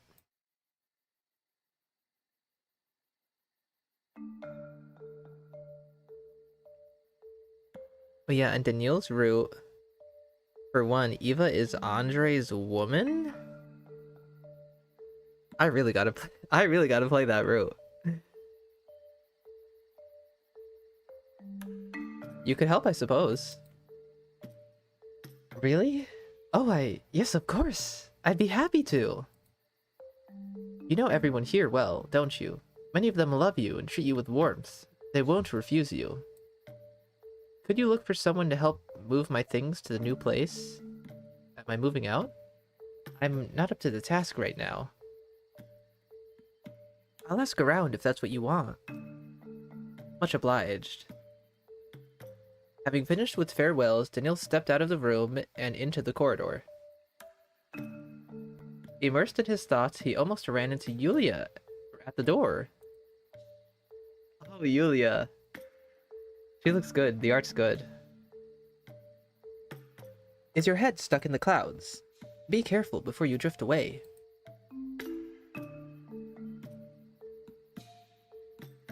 Oh, they call her that and refuse to elaborate? That's pathologic for you. That is pathologic for you. They refuse to elaborate, can be said about anything. I don't care about the clouds. I have too much to do. It's not up to you, by the way. It's just spontaneous coincidence plus endorphins multiplied by variables beyond our control. Can we date Yulia? Can we really not do that? Is she just a side character here? Such is the case in the Stillwater. Hell, I'll date Yulia. I'm interested in Yulia and Block. Hell yeah. I don't understand what you mean. Of course, of course. Have a nice day, Bachelor Dinkovsky. Qui neminum propriaret... Nah, I can't do that. He who is in too much of a hurry will finish too late. I want to date her so bad. Yulia, if you won't hit that, I will. Yeah, she's here for a reason, huh? Amazingly, Eva Yan managed to set me on the correct path with her mere presence.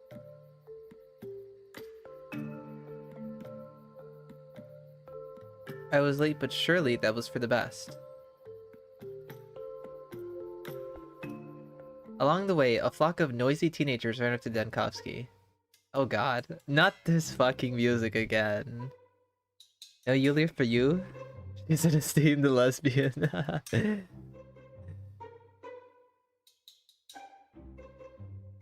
They elaborated plenty. The implication is that Eva sleeps around with everyone, including Andre, and he took it to be more significant than she did.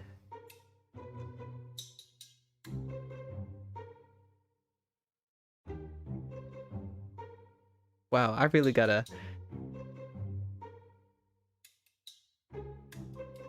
I really want to try my hand at character analysis, but for that I need to play through all games looking at like specific characters, and I want to do that at some point. The main person who intrigues me currently is Khan because of his portrayal in Pathologic 3. So once we finish up our Pathologic 3 playthrough, I'm planning to do a Khan-a-thon. Khan-a-thon. That's what our streams are going to be titled for a while. Where we'll talk to him in every game, in every route, and experience his character and see how much he's changed in Pathologic 3. And eventually I think I'd like to make a video out of that, and then at some point maybe we'll move on to other characters.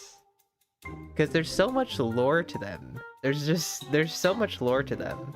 And even things from Pathologic 1 that even if they're not referenced in Pathologic 3, like they could still be things that happen to their characters in the future, or it could still be canon. Because Pathologic 3 did that. They've been bringing back a lot of things from Classic that weren't referenced in 2, which you should still assume to be true for their characters. Oh god, this music and kids? Ugh.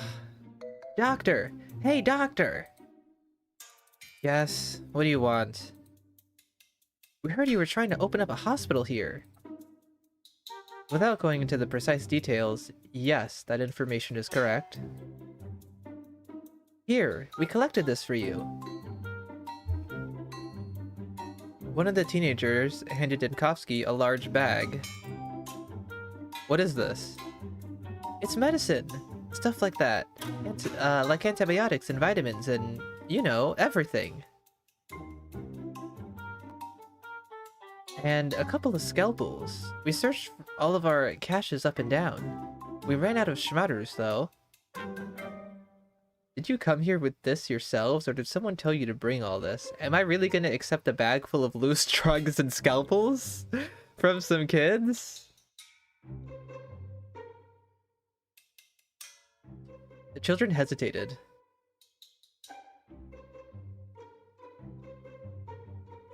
Eva did. She's been telling us not to play with drugs anymore. Because they're useful for prophylaxis, I guess. How very like Eva. For a good cause. I'll take your bag of loose drugs and scalpels, thank you. Dinkowski carefully accepted the heavy bag. I must definitely thank Eva for this unexpected bounty. It seems like this is everything we need for the start of this venture. For real? I would not accept this if we're opening up a serious hospital. Now I just have to find the time to sort it all out and make an account of the supplies. I mean, maybe they're not loose, but that's the way I'm interpreting this. I will entrust this to Burakh. Yesterday, Burakh and I agreed to meet near his house and will walk to a potential hospital. I won't keep him waiting. Is this Sunset Street? Where are we, by the way? Is this the Maw? Is this down to the Maw down there? It's been a while since I've been in Pathologic 2. I can't tell. I'm a little confused. There's a store right here, but there's a store on this side if this is the road to the Maw, so that can't be where we are. Oh, we're by the shelters to our right. We're looking down the road in front of Lara's shelter. The playground is right here. There's a shop here. This is a shop. That's where we are. Just pills and blades rattling around. Also, Mr. Sand sends his regards. It's been a while since we've seen Sand.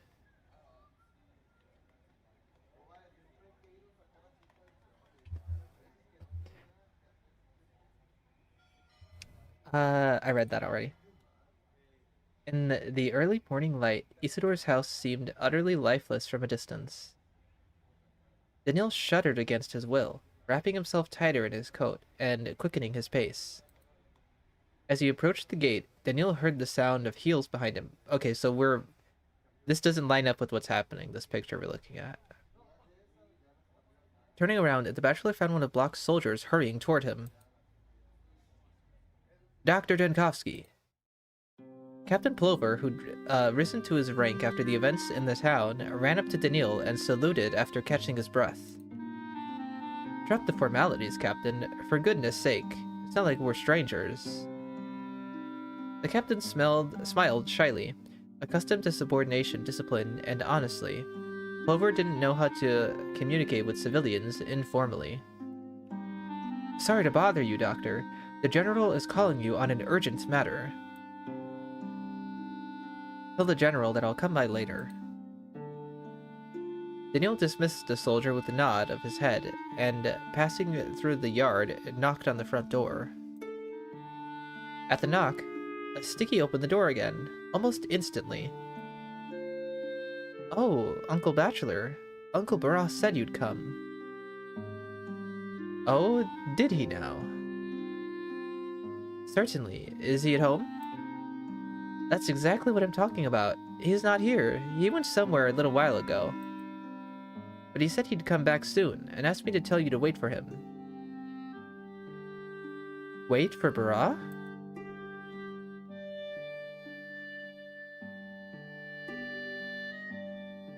This is a save moment. This is a save moment. Let's overwrite this one. I don't need early tutorial saves. I want to go, let's try to find him. Let's head straight to Sunset Street. This is rather sudden. Perhaps I'll go ahead. Tell Burakh when he returns. That's not a good idea. For a second, Daniel thought about whether to take Sticky as a guide, but brushed the thought aside. As if he needed help navigating the town after the plague days. Sticky shrugged and closed the heavy door behind him. Daniel headed to the gate and turned up the collar of his coat, looked around.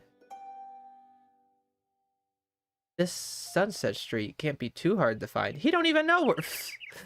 Okay. Daniel took out a map covered in notes from his bag, unfolded it, and peered intently at the names of the neighboring streets. I guess we're committing to Haruspek's route? Was that the decision?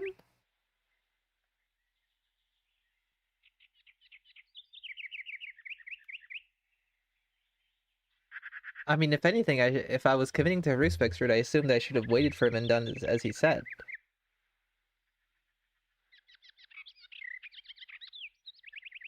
Either the map was too cluttered with notes, or Sunset Street was so unremarkable that they didn't bother to put it on the map. With a sigh, Daniel folded up the map and walked reluctantly in the direction of the nearest bridge across the Guzzle. I can always ask the townsfolk if I need to. Coming upon the bridge, Daniel paused. There was no one left on the street, though the morning was quickly drifting toward the afternoon. Gloomily, Daniel reached again for his map. And not a soul to ask, where is everyone today? Across the bridge on the left are vacant lots and warehouses. Obviously, that's not where I'm supposed to go. Straight ahead, a park and a couple of nondescript buildings. I doubt that Sunset Street will be there, but you never know with this town. To the right is the lump, and a couple of streets that I know inside and out. But before the bridge, there's a dense network of small streets. Maybe there? Where to look? Also, are we gonna see the changeling at any point? That'd be fun. Or is she gone because the plague is gone?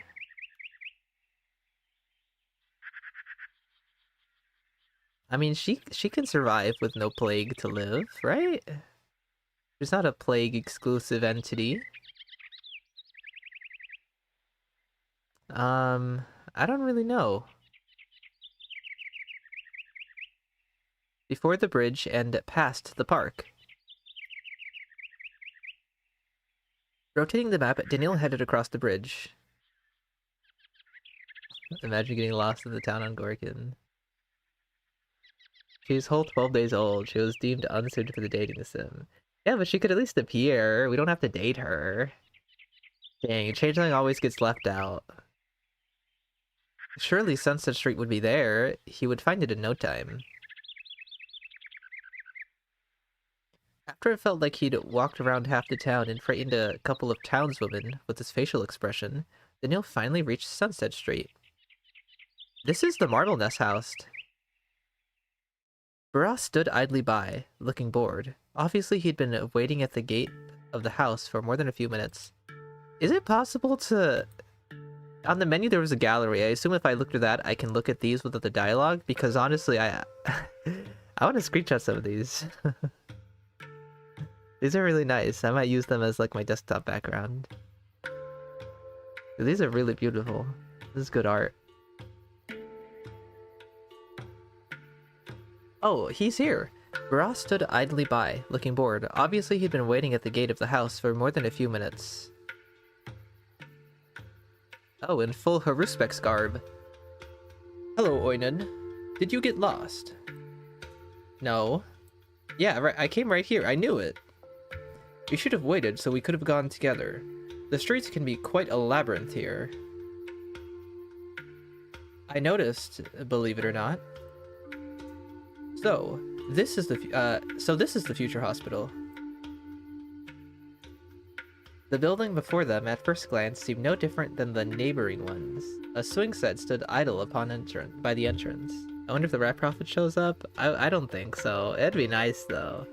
Have Claire be the wingman to a humble main character? Right, she could tell us all their secrets, their dark secrets, and how to get them.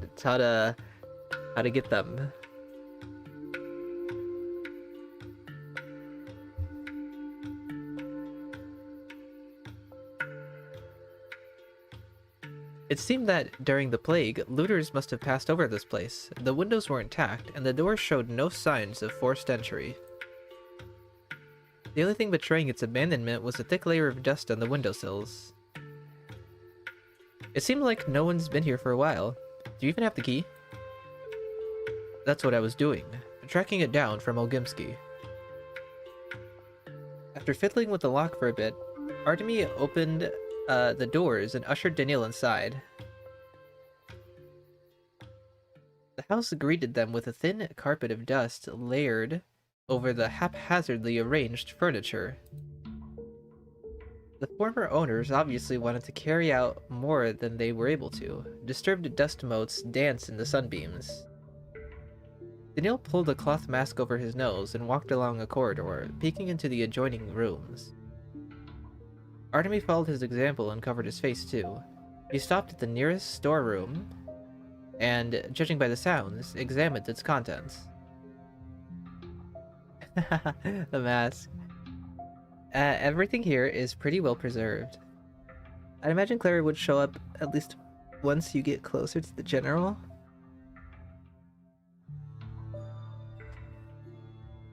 Ugh.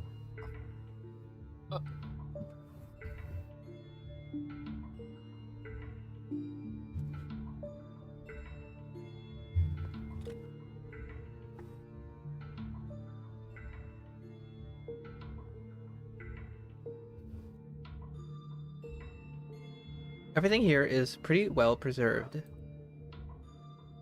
He took off his coat. Hello, hey Daniel, welcome on in. What did I miss? We haven't really started dating anyone yet. We're still in the intro. The game is taking place afterward of Pathologic 2 Dineural Ending, and we are looking for a purpose before we leave the town. And we're also helping Artemy set up a hospital. We're in a building right now, which is potential future hospital. Kind of on a date with Artemy, I guess. Anyone said, this island has natives. Let's kill and eat them all. Yeah, I thought I'd have to switch out the furniture. Looks like we got lucky. We'll check it all over. We might find something useful. Blankets, bandages, you get the picture. Understood, understood. After the plague never ended.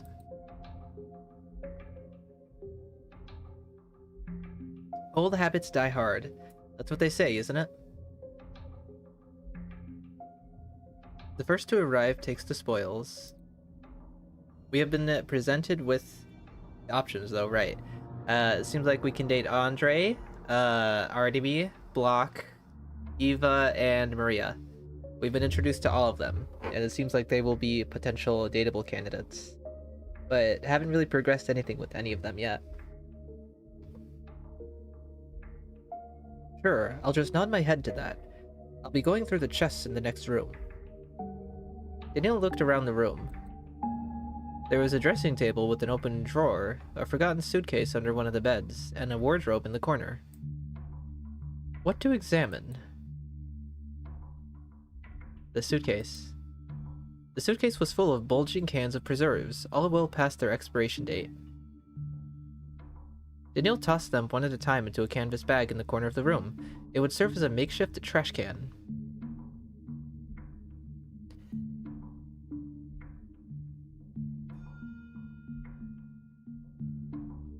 I remember I have to find what you said in one of your Patho 3 playthroughs to give you an amazing quote. Oh, if you have a quote to submit, let me type it in chat. I believe it's this?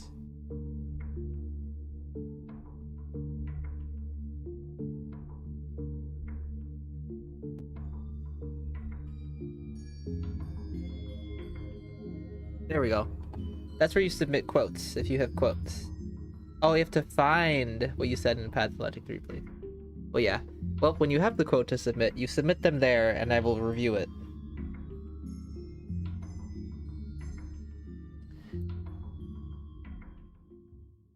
Daniel stood up, about to return to the corridor, when something caught his eye, something lurking in the cranny of the suitcase. He knelt back down to get a better look. Ooh, a charm! Behind the water-damaged lining was a charm, faded with age, woven from thick red cords, obviously made by the kin. Daniel pulled the dusty mask from his face, fished out the find from the suitcase, and straightened up. He rotated it around in his hands. What do you have there? Artemy entered the room with an armful of blankets and peered curiously over Daniel's shoulder. I found it in a suitcase. Isn't this a talisman that averts misfortune? Theoretically. From here, it looks like it, yeah. It did a great job, I see. Daniel glanced out the window, where, until recently, the plague and looters owned the streets. That's not how it works, Oinon. Charms prevent personal troubles. They'll stop herbs from rotting. Keep your bull healthy.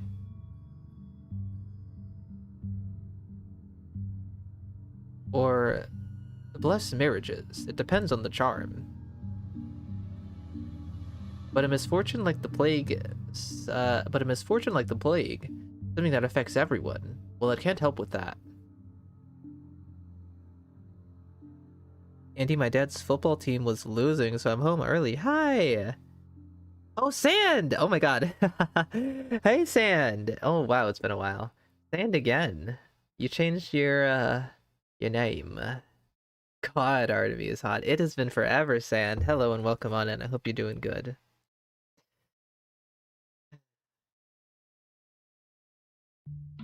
And we haven't seen him naked yet. Just wait until he gets naked. Because he's supposed to get naked. I think everyone's gonna get naked at some point.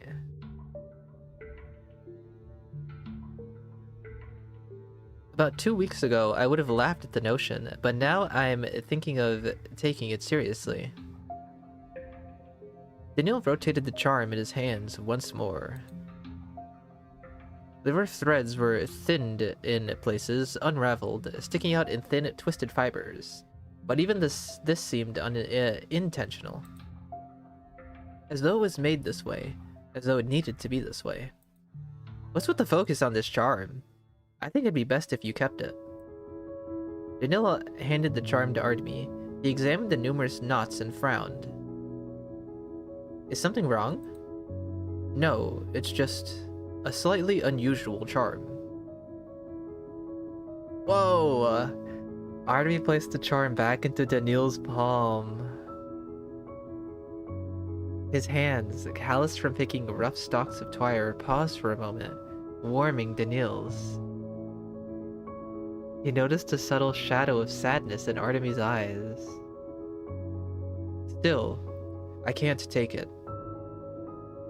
It came to you. You decide what to do with it. But thank you. It will be a keepsake. Perhaps this trinket may help me, from where it'll stay in my pocket. A little luck never hurts. Daniel nodded and put the charm in his coat pocket, along with the other little things that he hadn't had time to sort through.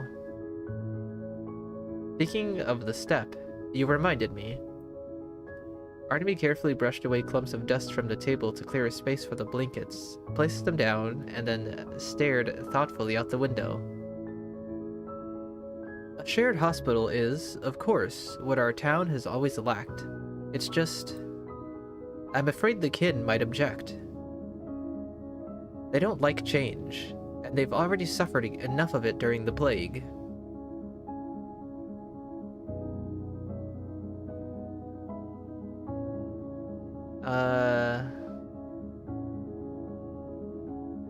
Set up separate rooms for a time? The point is that they'll stay in the same building. Make haste slowly. It's definitely better than using my house. Thanks, Oinan. Anyway, it was just a suggestion. I won't be here longer than I have to.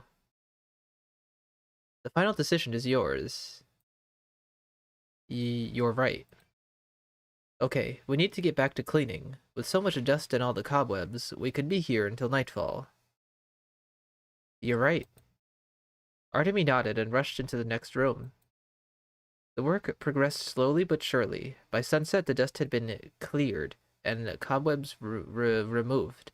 The drawers and cupboards searched. In the most spacious room, where Daniil found the charm, there were several more stacks of fabric and a couple of bottles of alcohol. Burakh found them in boxes, along with an incredible amount of ascorbic acid tablets. The expiration date of the other medication was soon approaching. Alright, that's enough for today. We won't be able to sort through all this junk. We'll need help and staff. And supplies. Ascorbic acid and rags will not be enough for even a parody of a hospital. We'll start that tomorrow. I have an idea of how to get the drugs, but I'll need to check something. It'll be easier than recruiting people. I have a sack of loose drugs. You're welcome to have it. Let's meet again at my house in the evening. And you won't be late this time? No promises.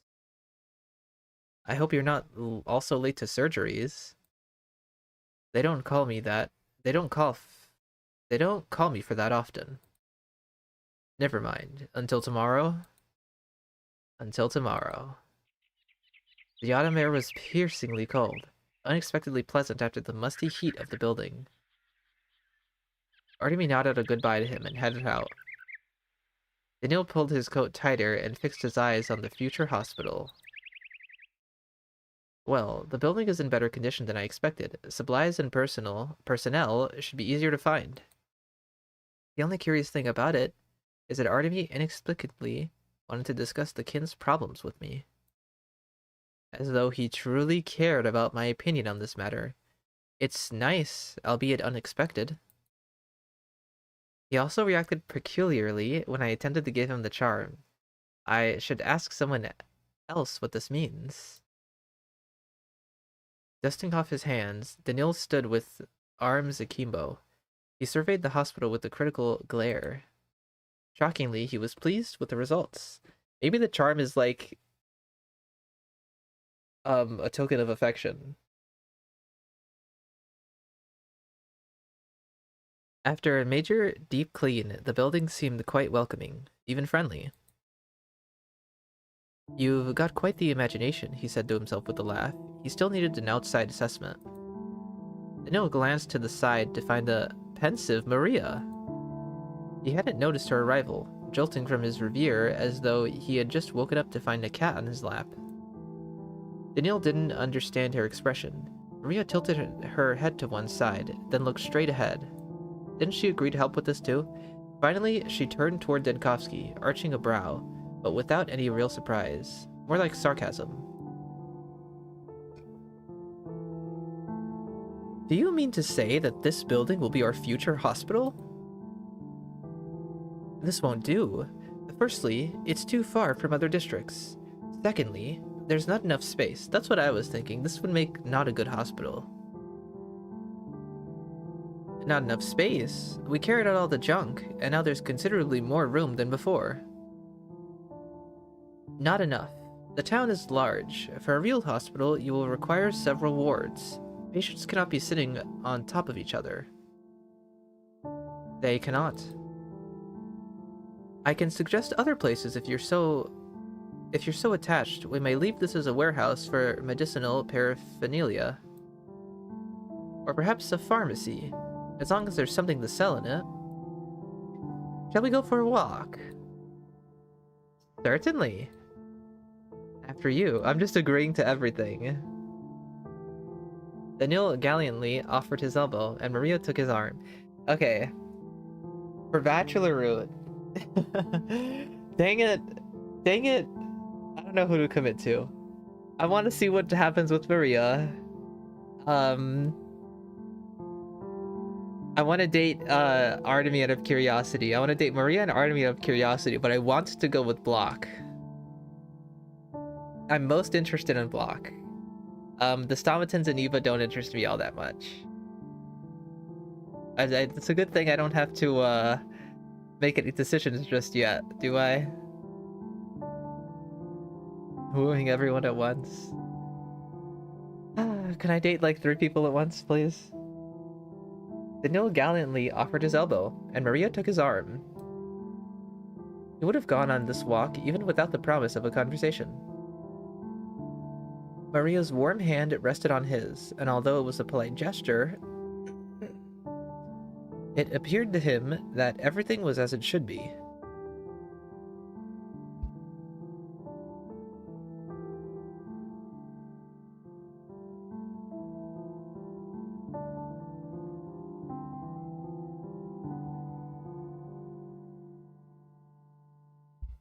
I can. I can? Polyamorous ending? Hello, polyamorous ending? And face the consequences. Oh, come on. There's 100% a poly route? If there's consequences, I don't know, then I'd rather just stick to one person. A clever man, a powerful woman, hand in hand, shoulder to shoulder. Perhaps it is worth making the hospital in one of the more center buildings, somewhere in the hindquarters or the gut.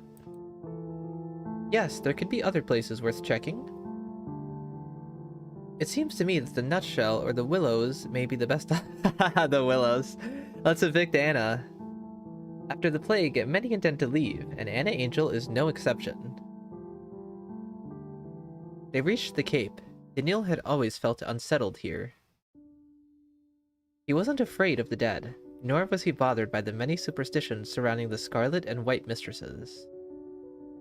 But looking up at the towering statue of a woman, which they seemed to have stopped beside by chance, Daniel felt a strange, creeping sensation. As if he were touching a secret he wasn't yet ready for. It evoked excitement, anticipation, but also irritation. What? He? Not yet ready? I should have saved. I didn't do a save. 0 out of 10 game, no, Anna Angel. Happy ending is just the opportunity to postpone the tragedy. Perhaps his musings dulled his vigilance. Perhaps that was why he didn't notice when something went awry. And once it had begun, it was too late to stop it. Whoa! Maria started to shake. She collapsed against Daniel, as though she'd been cut down. He sank to the grass and the rocks, resting her head on his lap. Checking her pulse and breathing took less than a minute. Maria's heart was pounding, beating a frantic rhythm. Her breathing was shallow. Beneath her fluttering lashes, her eyes rolled grotesquely.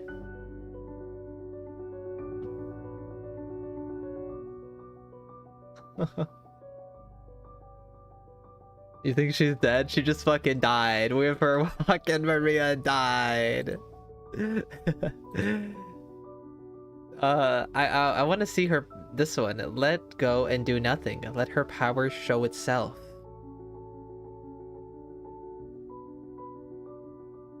This town had a truly bizarre effect on people. Daniel had become accustomed to the inexplicable these past few days. Oh, Anna Angel. No, I think she's just in this timeline. I'm pretty sure everyone's alive in this timeline, even Aglaya. So she's just moving on, I guess. And the first thing he had understood was do not try to interfere. What was destined to happen would happen. Fuck it, let's date Nina. Yeah, let Nina occupy Victor's body and I'll date Victor Nina. Let's do that. The town severely punished those who tried to change the status quo. This surely extended to the members of the ruling families. Maria was trembling. If he had listened more carefully, he might be able to hear how wildly her heart was beating. A soft, cold hand aligned on his cheek. Daniil forced himself not to flinch. The young Kaina was obviously not herself. Just you dare. I will certainly dare. I can guess what it is you mean, and I certainly will. Daniil was aware this had happened before. The town had spoken of her fits. A succession. The kinds were indeed full of all sorts of miracles. Maria's fingernails scraped down his cheek. Not deep, but painful. He hissed, catching her hand in his. Her nails dug into his fingers even harder, and Daniil endured it, biting his lip. Whoever Maria was now, whatever this was, it would not achieve its goal. It wasn't for this that Daniil Denkovsky fought the plague. He wouldn't lose her. He studied the changes in Maria's face. She too was fighting, between herself and delirium. Gradually, while Daniil held her hand, stroking it steadily and murmuring in Latin as though casting a spell, the attack passed. Maria's breathing calmed.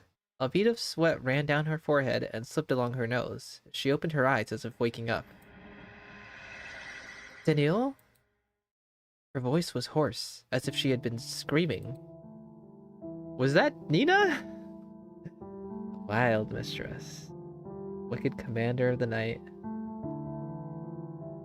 It could not contain what was left. Is Nina being like an overprotective mother? She doesn't want Maria and Daniil to be a thing she doesn't approve? She had to momentarily possess Nina to tell you to fuck off? I mean, she had to momentarily possess Maria to tell me to fuck off? That's funny. Yes? Has something happened? You've had a seizure. I heard her voice. Mother's voice. The voice of the Scarlet Mistress. Apparently, so did I. Daniil involuntarily rubbed his cheek. So father's focus. Go on.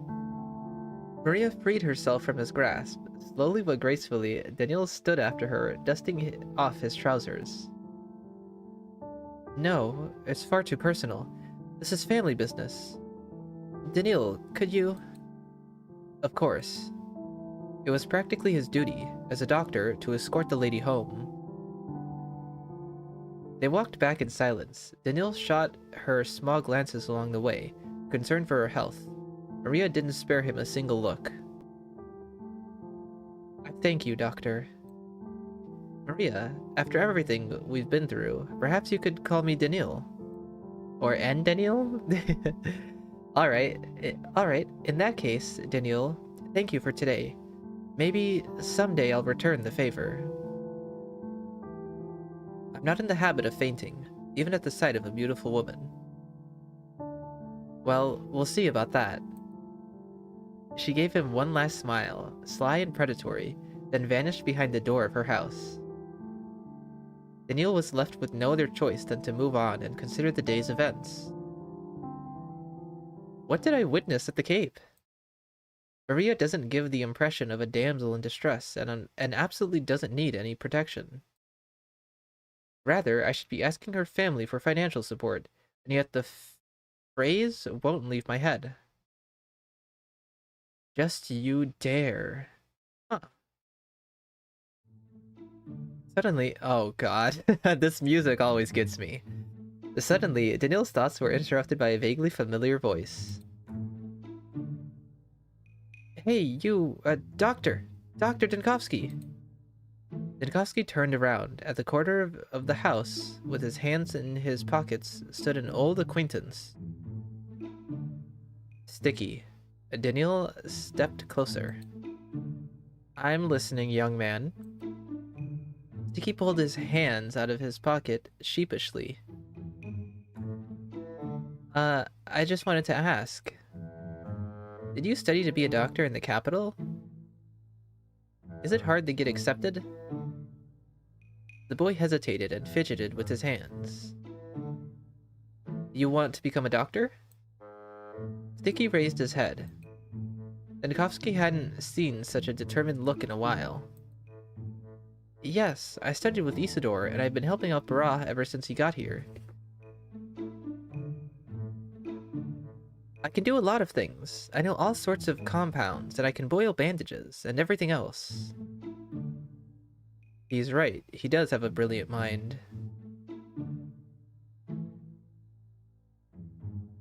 Okay, I'm, not that.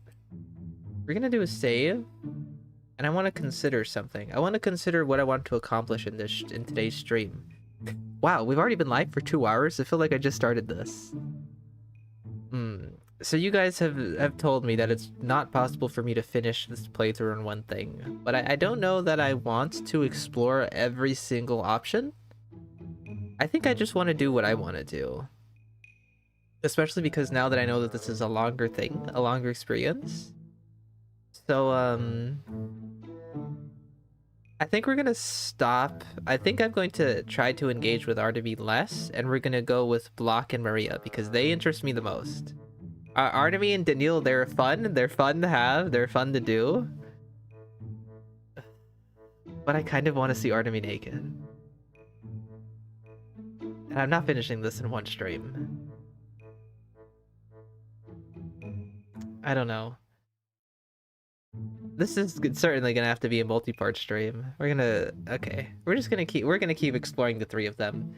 We won't do anything Eva related or Stamatin related. I'll try to end things with them as fast as I can. And then I'm definitely gonna want to replay for the Artemy route. Okay. Tell him about your studies. Well then, knowledge is power. Dinkovsky loosened the knot of his necktie and leaned against the wall next to Sticky. To begin with, improve your knowledge of chemistry and biology. I can't imagine that anyone has taught you here, so I'll send you some of my textbooks from the capital. And where's Murky, by the way? Why do we get so much Sticky? Furthermore, for admission to university, you'll need a letter of recommendation. Daniil stood there with Sticky for some time, detailing the steps he'd need to take to realize his dream. He smiled inwardly as the boy's expression took on more confidence and excitement at the thought of such a grand adventure ahead. A good generation is growing to step into our place. Whoa, where's this?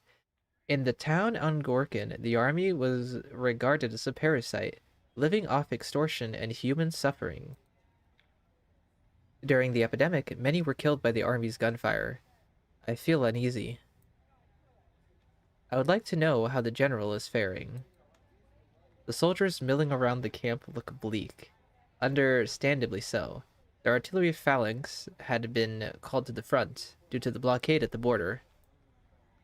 But I have my doubts. Who in the capital even remotely cares about this town, left orphaned, as it is by disaster? Letter of recommendation for Sticky was the most essential part of my own fanfiction? Did you ever mention before that you wrote a fanfiction? I remember someone mentioned something along the lines of that, but I don't know if that was you, Sand. Dr. Dinkovsky. Captain Plover approached Daniil with a tap of his heels, gave a sharp salute. Thank you for responding. The General is waiting for you. Can I date Plover? Why is Plover so... Isn't Plover an OC too? Was Plover a real character? Is that so? The epidemic is over and the Commandant trusts you completely. You've pulled so many of us from the jaws of death. You have our respect, sir. Naturally, you're discounting the ones I killed, but times were tough, and we had our own war.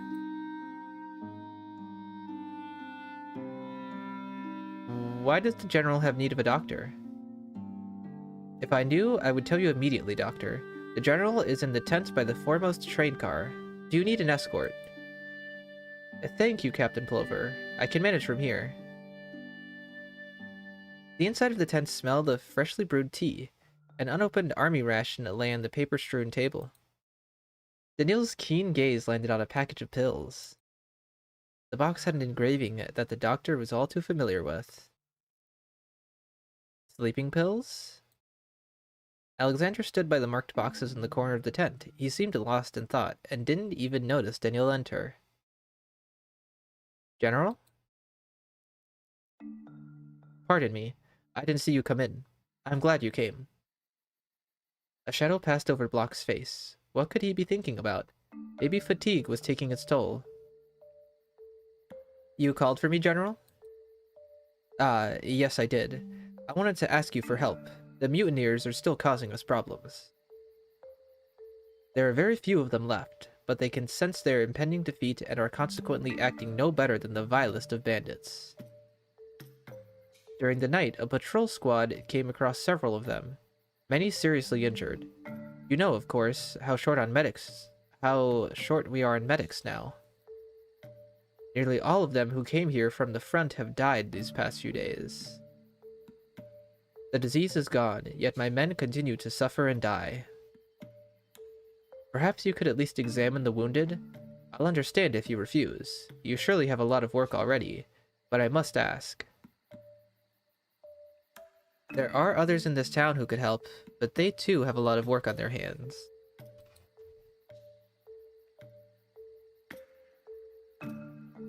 I am at your service.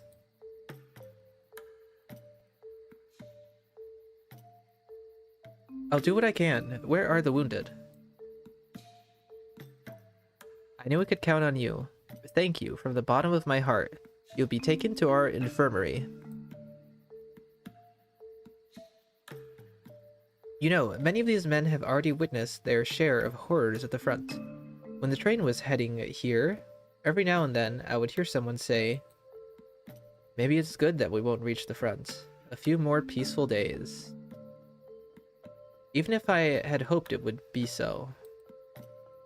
But I hoped in vain. My soldiers suffered here just as much as they did there. Even the wounds are the same. After all, we are being attacked by our own men. It is my duty as a doctor. It is still hard for me to admit that I can't be everywhere and help everyone, but I can at least help someone. I wish I could ease your suffering, General. Let me ask you in turn. I saw sleeping pills on your table. I'm certain of it. You have trouble sleeping, don't you? You're observant. Perhaps too observant. Again, I'm a professional. A keen eye is required of me. So my point is... Ooh, wait.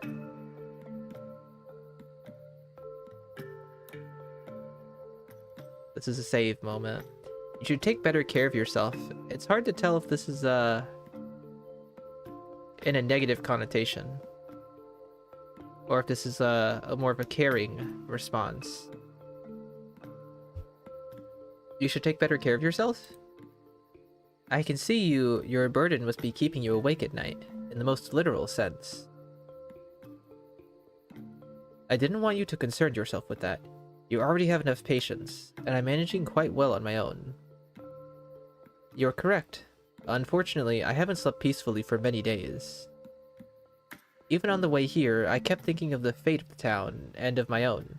Forgive my frankness. Where did Andy find this game? I saw a Reddit post that said the English translation was done. I've known about it though. Every now and then on Twitter I see posts. I guess across the past couple of years, I saw posts of people saying like the next chapter of this game came out, but I never looked into it at all until I saw the English translation had just came out like maybe like last week. But it's been floating around the internet for a long time now, I believe.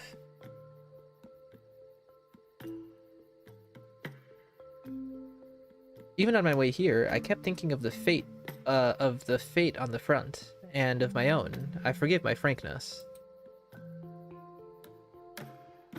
But it's not important. Pay it no mind. I'm used to making do with little.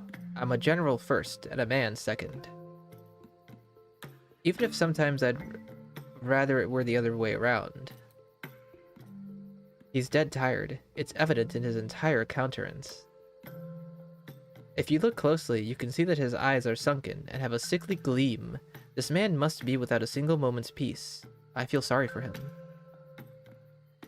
Even if you were just a soldier, and not a man, the country needs you alive and well. Even a general needs rest. What good do you think is someone who doesn't sleep, but only torments himself with thoughts? It's not worth it, General. Forgive me for any lack of tact. I can leave you alone. But I would like you to know I am worried about your health. Not as a soldier, however great your merits may be, but as a person. Do not take it as an impertinence, General. I haven't heard such words in ages. Thank you. By the way, Denkovsky, I'm weary of hearing you say General. Please call me by my name. I'm not your commander. I have no wish to be. Please let us be friends with no titles between us. If you insist, Alexander, I don't have a friend in this town.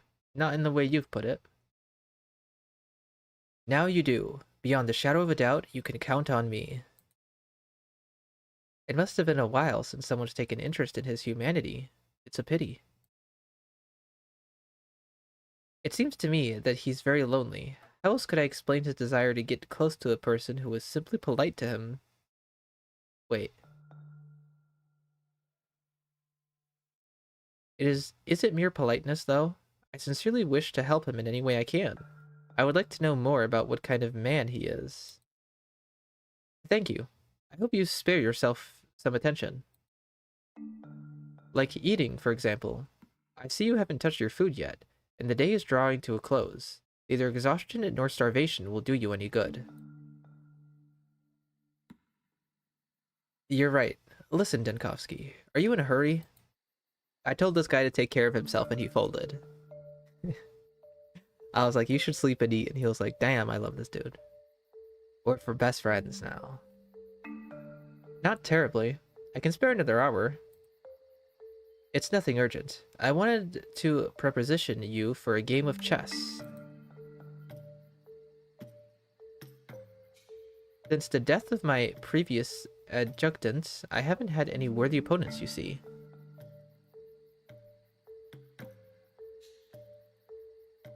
For some reason, I get the sense that you're rather skilled. What do you say? Why not? You're so certain of my skill. What if all I know are the pieces' names? Or I confuse the rook with the bishop? Come now, Denkovsky. Surely an educated man of the capital must play chess. If it came to it, I'd let you win. What an honor, Alexander. Tired of winning so many battles? Believe it or not, I am. I'm tired of fighting. It's meaningless. All this suffering. To what end? I didn't start as a general. I was in the trenches, on the battlefield, and in hospitals. I know that suffering firsthand. Chess is a different matter. A good game. It's nothing like a real battle, no matter what people say. There is no random chance. You can think several moves ahead. In war, you can't think at all, and real pawns don't feel pain. I don't know what to say. It's terrifying to consider. How many horrors have passed me by, simply because I chose a career in academics? It's been some time since I've played. Maybe I will confuse the rook and the bishop. Oh, believe me, it won't be important at all. Go first. They say it's easier to win that way. How eager you are to lose to me. Whoa, and then we played chess. This is one of those jokes I can do. When we get to the naked sex scenes, we'll cut past it and I'll just be like, whoa, Alexander, that was a crazy game of chess. Surrender, General. Checkmate. Did you let me win after all? No, I barely did. You're an admirable opponent, Daniel. Thank you, Thank you. Apologies, but it's getting late. I have to help with both my hospital and your infirmary. I'll be waiting for a rematch. So this game won't be our last. I'm glad to hear it. You know where to find me. Thank you, Alexander. Until next time. Alexander doesn't want to dwell on serious topics, and that's understandable.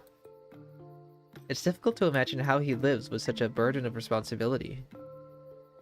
All I can do is help relieve him of those heavy thoughts. I had an idea about the building for the future hospital, but I require an expert opinion. If anyone here can be said to know about the local buildings, it's the architects who are rightfully called geniuses. It's time to visit the Broken Heart again. It would be interesting to find out who broke it, sure, but I'm afraid the only answer I'd get would be a blow between the eyes. Even though Andre and I didn't know each other well as students, I was never under the impression he'd name an establishment something so melancholy. Lost in thought, Daniil opened the heavy, sealed doors and plunged into the unusual atmosphere of Andre's pub. Seems like Daniil won't poison another authority figure during a chess game again.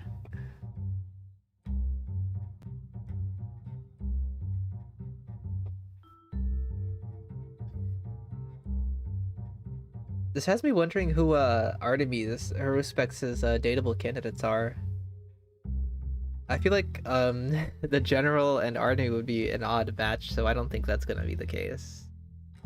I'm sure there's Lara, Grief,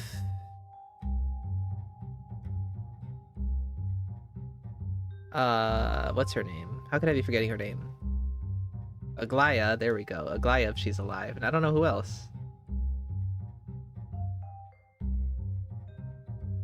Aspity would be interesting. In Pathologic 1, I think she confessed his love, but Pathologic 2 Aspity is very different. They're kind of like family, so that'd be weird. His lips involuntarily smoothed out into a light and easy smile. The music was hypnotic, as though one were floating on waves. Stop. Oh my god, there's no way, no fucking way, I'm not going near Ruben and her Haruspec's route. Although it would be interesting. It would be interesting. Oh, so it's just the Apple Basket Gang and then a fourth secret option, aka Aglaya. Oh, Nara would be good. Oh, hold on.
Hello, I'm back.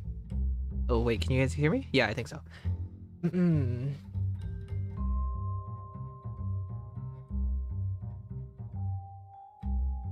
Pathologic dating sim, but the romances are all degrees of cursed? Oh right, Nara died in Pathologic too, and this is... okay, right. Forgot about him. Him and Star have so many unresolved tension.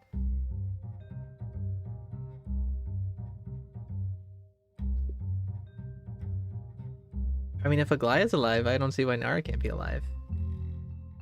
Artemy X Var? What's the most cursed person to pair Artemy with? How about Artemy and Oyen? Let Artemy date Oyen. There we go.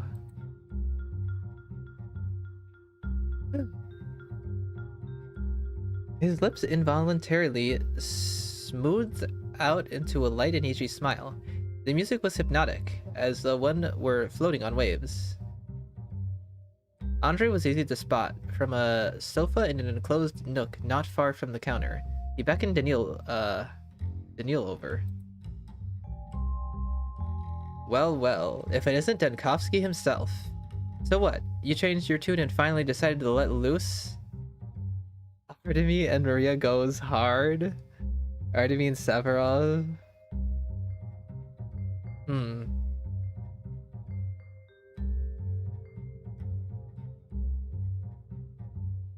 The offer is still a damn tempting one, but I'm here on business today. Out of all streams I catch. Hi, Windshield. Hello. I'm here to solicit your expertise as a luminary of your field. Oh my, Artemy and Anna, no.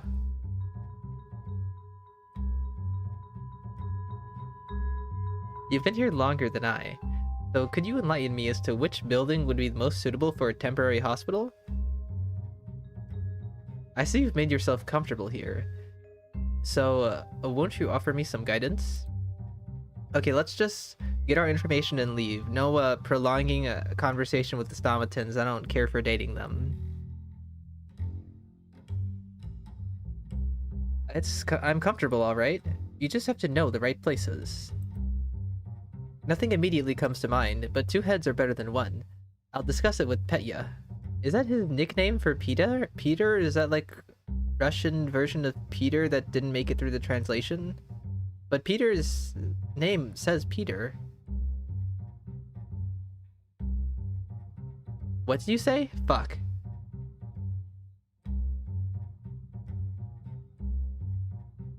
Oh, he'll discuss the potential buildings for the hospital? I guess let's try to be rude then. That doesn't help much. I think if I want to not romance them, I have to be rude. That doesn't help much. But thanks anyway. You're too restless, Dankovsky. If I said I'll think about it, then we'll find you a place. And to calm that restless heart of yours, you need a glass of Twirine right this instant. Petya is a short form? Petya is a common diminutive of Peter. For friends and family.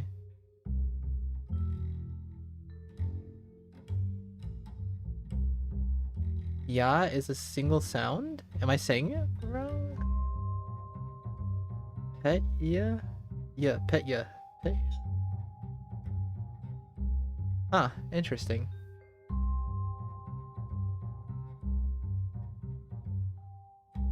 And to calm that restless heart of yours, you need a glass of Twirine right this instant. Oh. Before Daniel even had a chance to agree, he already had a glass in hand. The greenish liquid gleamed mysteriously in the dim lighting of the pub. Greenish? Is Twirine green? I thought it was like regular alcohol colored. It's green? That can't be. The glass is green. It's not. Greenish liquid. Okay. Andre knocked his glass back in one swallow with a contented sigh. Daniel had no choice but to take a sip too. And the spicy alcohol swept down his throat in a warm wave. It stung his nose, but at the same time, Daniil could feel himself becoming calmer. He might as well finish the drink. Just the one wouldn't get him drunk. It goes down smooth, doesn't it? A smoky blend, saved from last year. Oh, absent Twirine cocktail. Okay. Finish up your drink. Go on, have another. It's like absinthe? It is? Wait, has that always been confirmed that Twirine is like absinthe?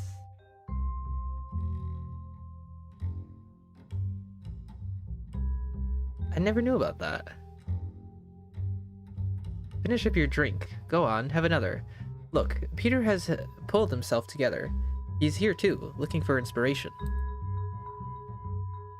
Daniil twisted around. Sure enough, Peter was there, nearing the opposite wall, hunched over in the shadows. Easy to miss. Or are we just finding an explanation for why it looks green? Burakh has a stress on the U, not A. Mark says it in the pantomime several times. I always figured that was just Mark's way of saying his name. Burakh.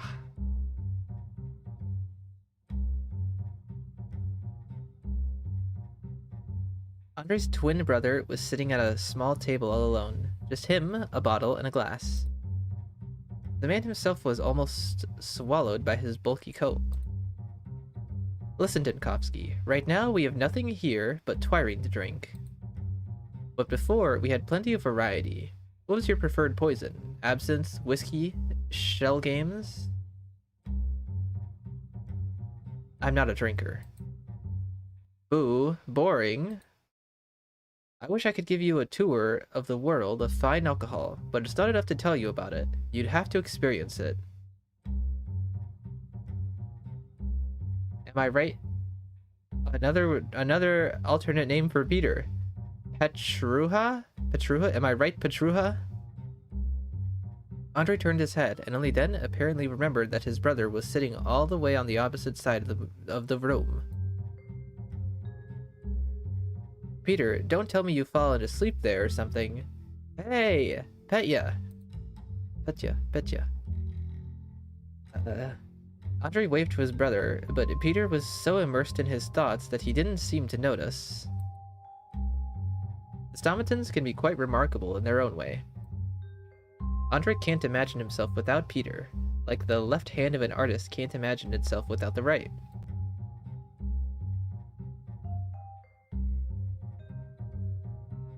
What decision do I make? What's the rude decision?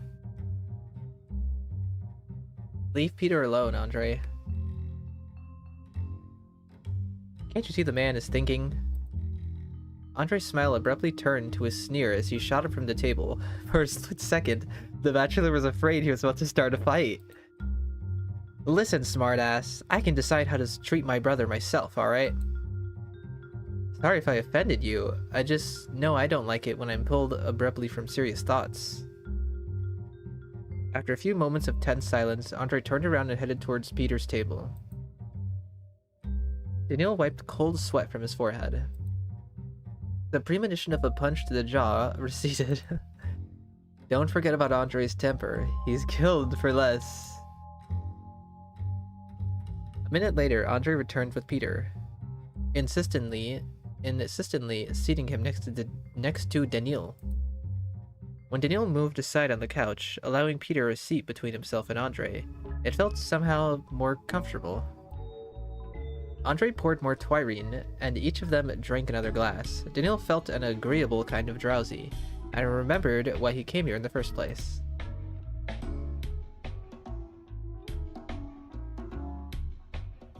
The one without incest. What, I've made Andre mad so we can't get two twins later on? Just one of them? Either way, I'm not interested. Before I forget, I came to consult with you about a temporary hospital. I've been thinking about where it should be located. I was thinking about the Stillwater, although the atmosphere there is oppressive. I don't know how Eva can stand it. And this layout is not exactly ideal for a hospital. But for a lack of better opinion, you're right about the Stillwater. It's a heavy house. It grounds you. You know, it was built by an extraordinary architect. His name was Farkhad. But he's no longer with us. Have you seen that large slab of stone with an eye in the cemetery? That's where he is now. The name is unfamiliar to me. Are you saying that...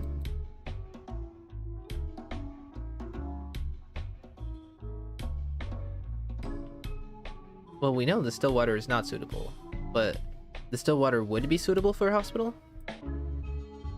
Peter, who had been silent until that moment, suddenly jumped up, tearing his eyes from the glass in front of him, and spoke with fervor. Farkhad was talented, extremely so. We spent a lot of time together while he was still alive, and...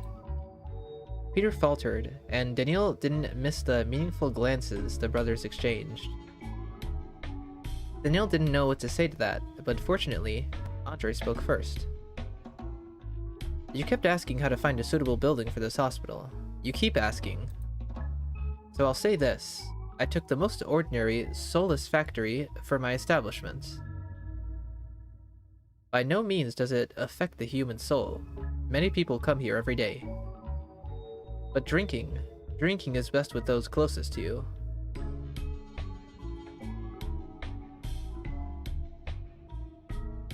You're talking about this Farkhad now, right? It didn't matter what Daniel said. Lost in thought, the brothers drank more, forgetting to offer Daniel refills. Peter looked agitated. A blush bloomed across his cheeks, and his eyes had taken on a polished sheen. He leaned forward, looking into his brother's eyes, and Andre nodded in response. Farkhad, he was special. Oh, special. Farkhad knowledge doesn't feel obscure anymore with help of Pathologic 3. I know! There's so much Farkhad lore there. But still, I feel like,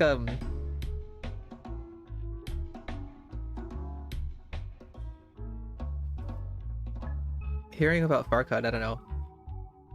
It's like talking about an ancient mystery. It's always fun to hear about him. Not only as an architect, although, of course, he was talented, sure. Was he also talented in bed or something? What are they getting at? There's a little more to Farkhad, I feel. I never told him how much I liked the Stillwater, even though it's so grounded. Agatha is the new Farkhad. Farkhad once told me that my eyes were like stars. And on bad days, he described them as deep pools. Peter means to say that we work together. Oh my god, there was totally something between Peter and Farkhad. Peter means to say that we worked together when the newest part of the town was being built.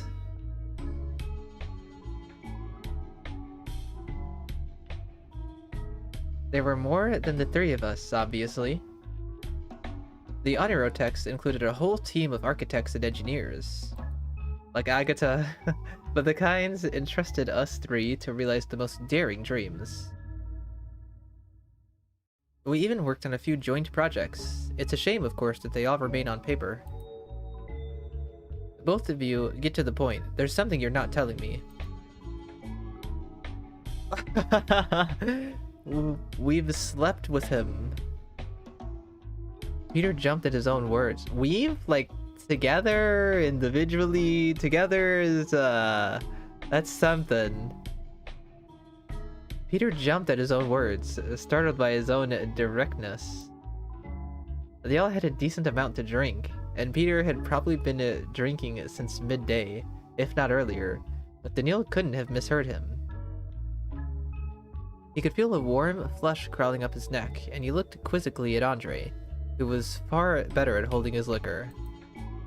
Shockingly, Andre also looked embarrassed.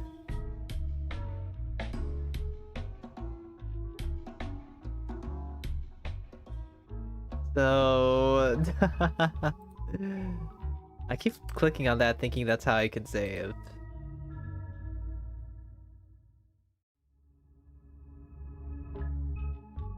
The people's Farcod.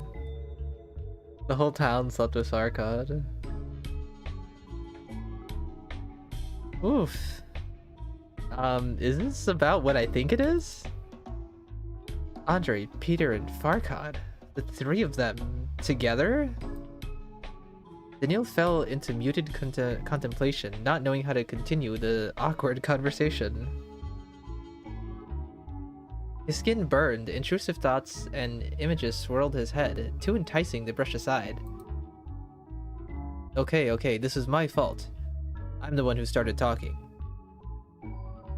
See, now we're getting more into what I would assume dating sims would be like. We haven't had any real sexual references. Just Daniel going from time to time, was he flirting with me? But this is the first time they're hinting at stuff like that. The stuff I would expect from a dating group. More on the nose from a dating sim. Because, I'm not familiar with dating sims, guys. We played Pathologic and that was about it, really.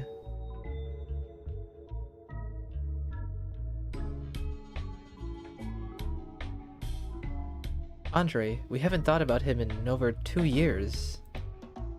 I'm sorry, I miss him, to be honest. Wait, hold on, guys. I'll be right back. I want to check on something.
To be honest, I can't be the only one who thinks of Farquaad from Shrek 1 whenever people speak of Farcod.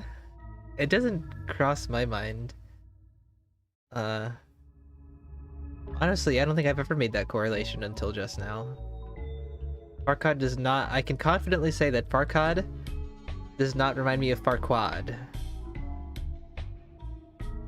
But, Shrek is one of those things that has, like, a hold over, the internet?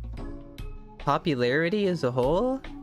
And it was never really something that I was all too invested in or even liked particularly.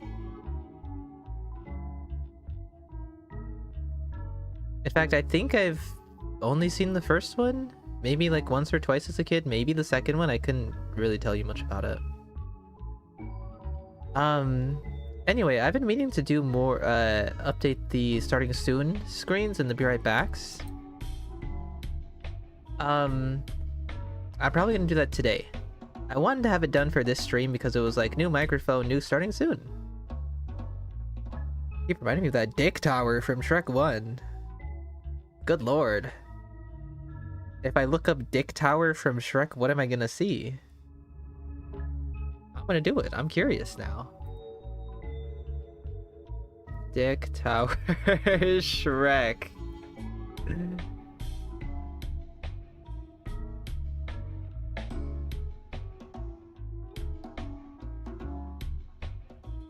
Is an AI-generated massive Shrek the size of Yeah, the fourth result is the AI generated image of Shrek as big as Godzilla with a giant dildo rocketing toward him and a big donut floating in the sky. Apparently it's from Facebook. And then the first image result is just Duloc, and the second one says Ypsilanti Water Tower, which looks like a real place.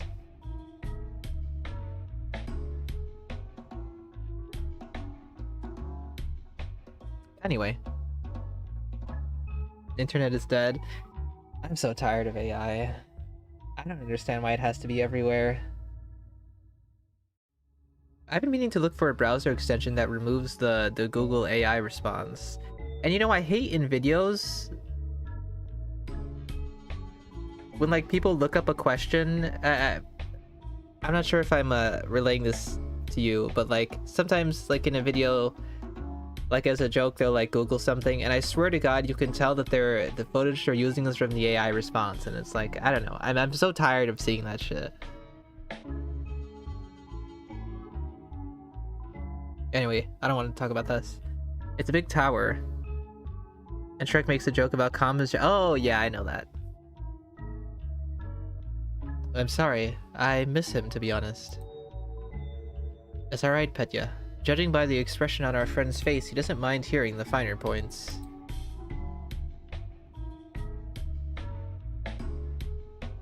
What? Like in bed? You're genuinely going to tell me what he was like in bed? Andre, I don't think I expected this, even from you. We just never had the chance to really get to know each other. If only you had studied with me, you would have heard much more. I doubt I'd even remember half of it now. I never thought there would be a person we'd find so enjoyable. Both me and Andre. Now he's gone, and it's only the two of us. Well, you say that like you hate my company or something. Honestly, not a fan of the twin sass stuff. But he's right, Farkad. He was damn good company. We didn't agree on everything, sure, but when we combined our approaches, that was when he had the most interesting outcomes. And in bed, ha! It was in bed where we were on an even playing field, a true equilibrium. True pleasure, too.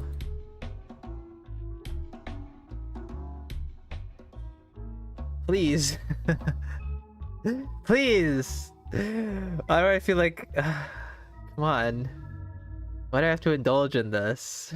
Look at his fucking face. He likes this shit. God. I could say intriguing, you found someone who complimented you, or 3 heads are better than 2.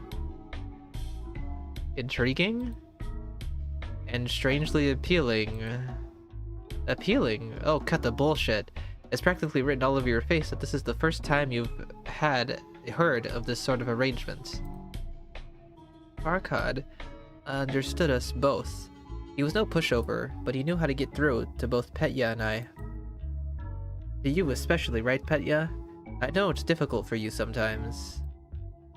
Stop it, Andre. Although I guess you're right. Farkad was always so attentive with me. As if he knew better than I did. What to do, where to touch. Besides you, I was afraid of everyone. He was an exception. And with you, Andre, he was intensely passionate. The pair of you were like a duet. That's a silly comparison. 2 pairs of hands playing an instrument. Or a body. It's something special. A sound that is gentle. Melody. I love it. Andre is my opposite. He's as insistent as a battering ram. It's not enough to take what he's offering. You need to match it, twice as hard. It was all Daniil could do to sit back and absorb the flow of sensual revelations. When Peter drifted into silence, Andre hurried to pick up the slack. It's true, I don't like being dominated. Peter, on the other hand, finds it calming. Why is it that the fact that when we get into like the actual dating stuff, I'm uncomfortable now? I remember how wide his eyes were. that one day I come in and interrupted him in Farkad. You were always trying to reshape our ideas. You argued with Farkad while he praised me. Can't I praise you, caress you? Do you not like how I execute your ideas? You do, better than anyone. He's not talking about sex anymore, or at least not only that. Of course, it's not easy for three people to get along all the time. We had our disagreements, serious ones too, I must say. Sometimes I was terribly jealous. It seemed that Farkad wanted to take Peter away from me. Why does the game push the Stamatins onto you this badly?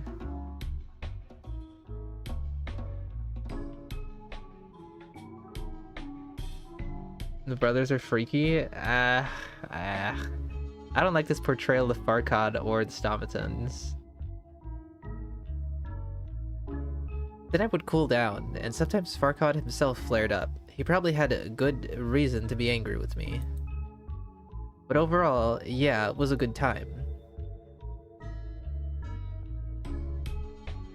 It felt so nice back then.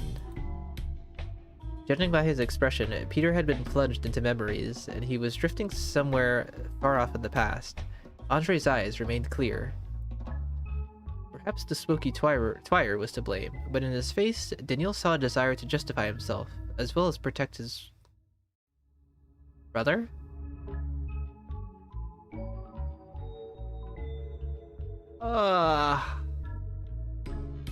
I might be jealous? He was a talented man, your Farkad. They just told me how good he was in bed and how good he took care of them. There's no room for jealousy in such a relationship. Where's my negative rude options? I don't want to hear about this. I can only hear fart quad now. I can only get fart quad. There's no room for jealousy in such a relationship? Perhaps I think so because I'm not the jealous type by nature. So take it as a compliment when I say... Peter never heard those last words. He'd fallen asleep. His head sank feebly onto his chest. His hair fell, hiding his thin, pale face. Andre grunted, lifting the empty bottle over the table. This was a great time, Danya. We'll see you tomorrow. Do I need to walk you home, or are you stable on your feet? Sleep well and keep your strength. We'll call for you tomorrow, perhaps to discuss your hospital. I wasn't prepared for such a frank conversation, but, well, it's a little exciting. And if the brothers dared to share their experiences with me, isn't that a hint? Oh, I gotta sneeze.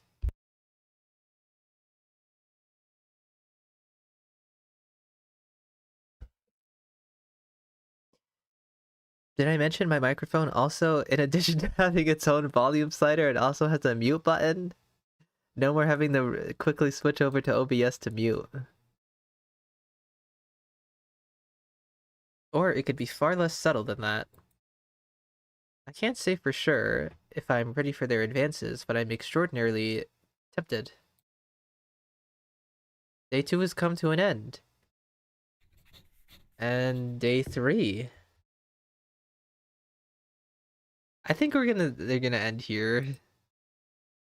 Not because of the experience I just had, which I didn't enjoy as much. I don't like that portrayal of the Stamatins and Farkad. What does that mean, Andy? What does what mean? What did I say? We are gonna continue this next week. As I've said, we're gonna go, I think, so, you guys say day 4 is spicy time? We're playing till day 4.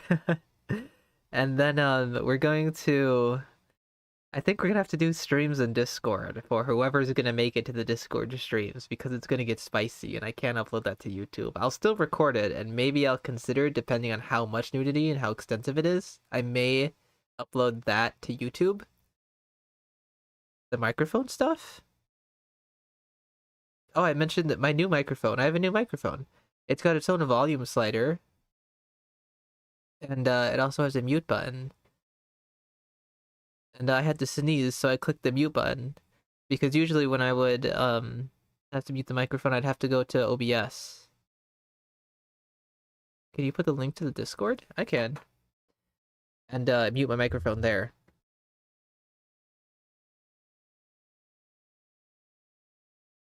I'll have to make a new channel or something. I also have to figure out how it works. But next week we will continue the playthrough. I gotta do a command for the Discord.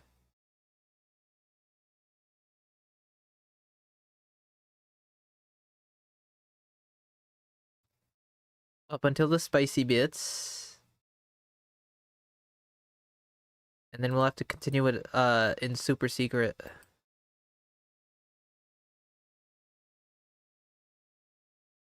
that work? Yeah, that should be working.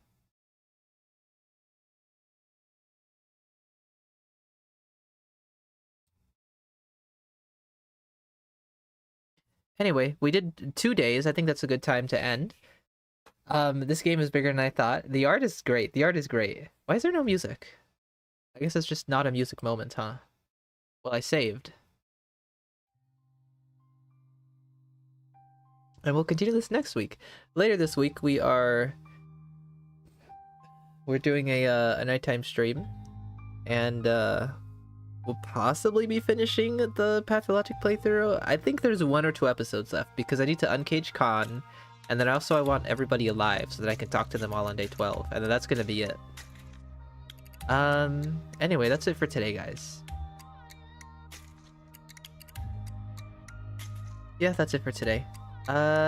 Anyway, thank you all for being here and hanging out, talking, and chat. I hope you guys enjoyed. I did enjoy Pathologic Dating Simulator. We'll continue this next week. Anyway, that is all. Bye, guys.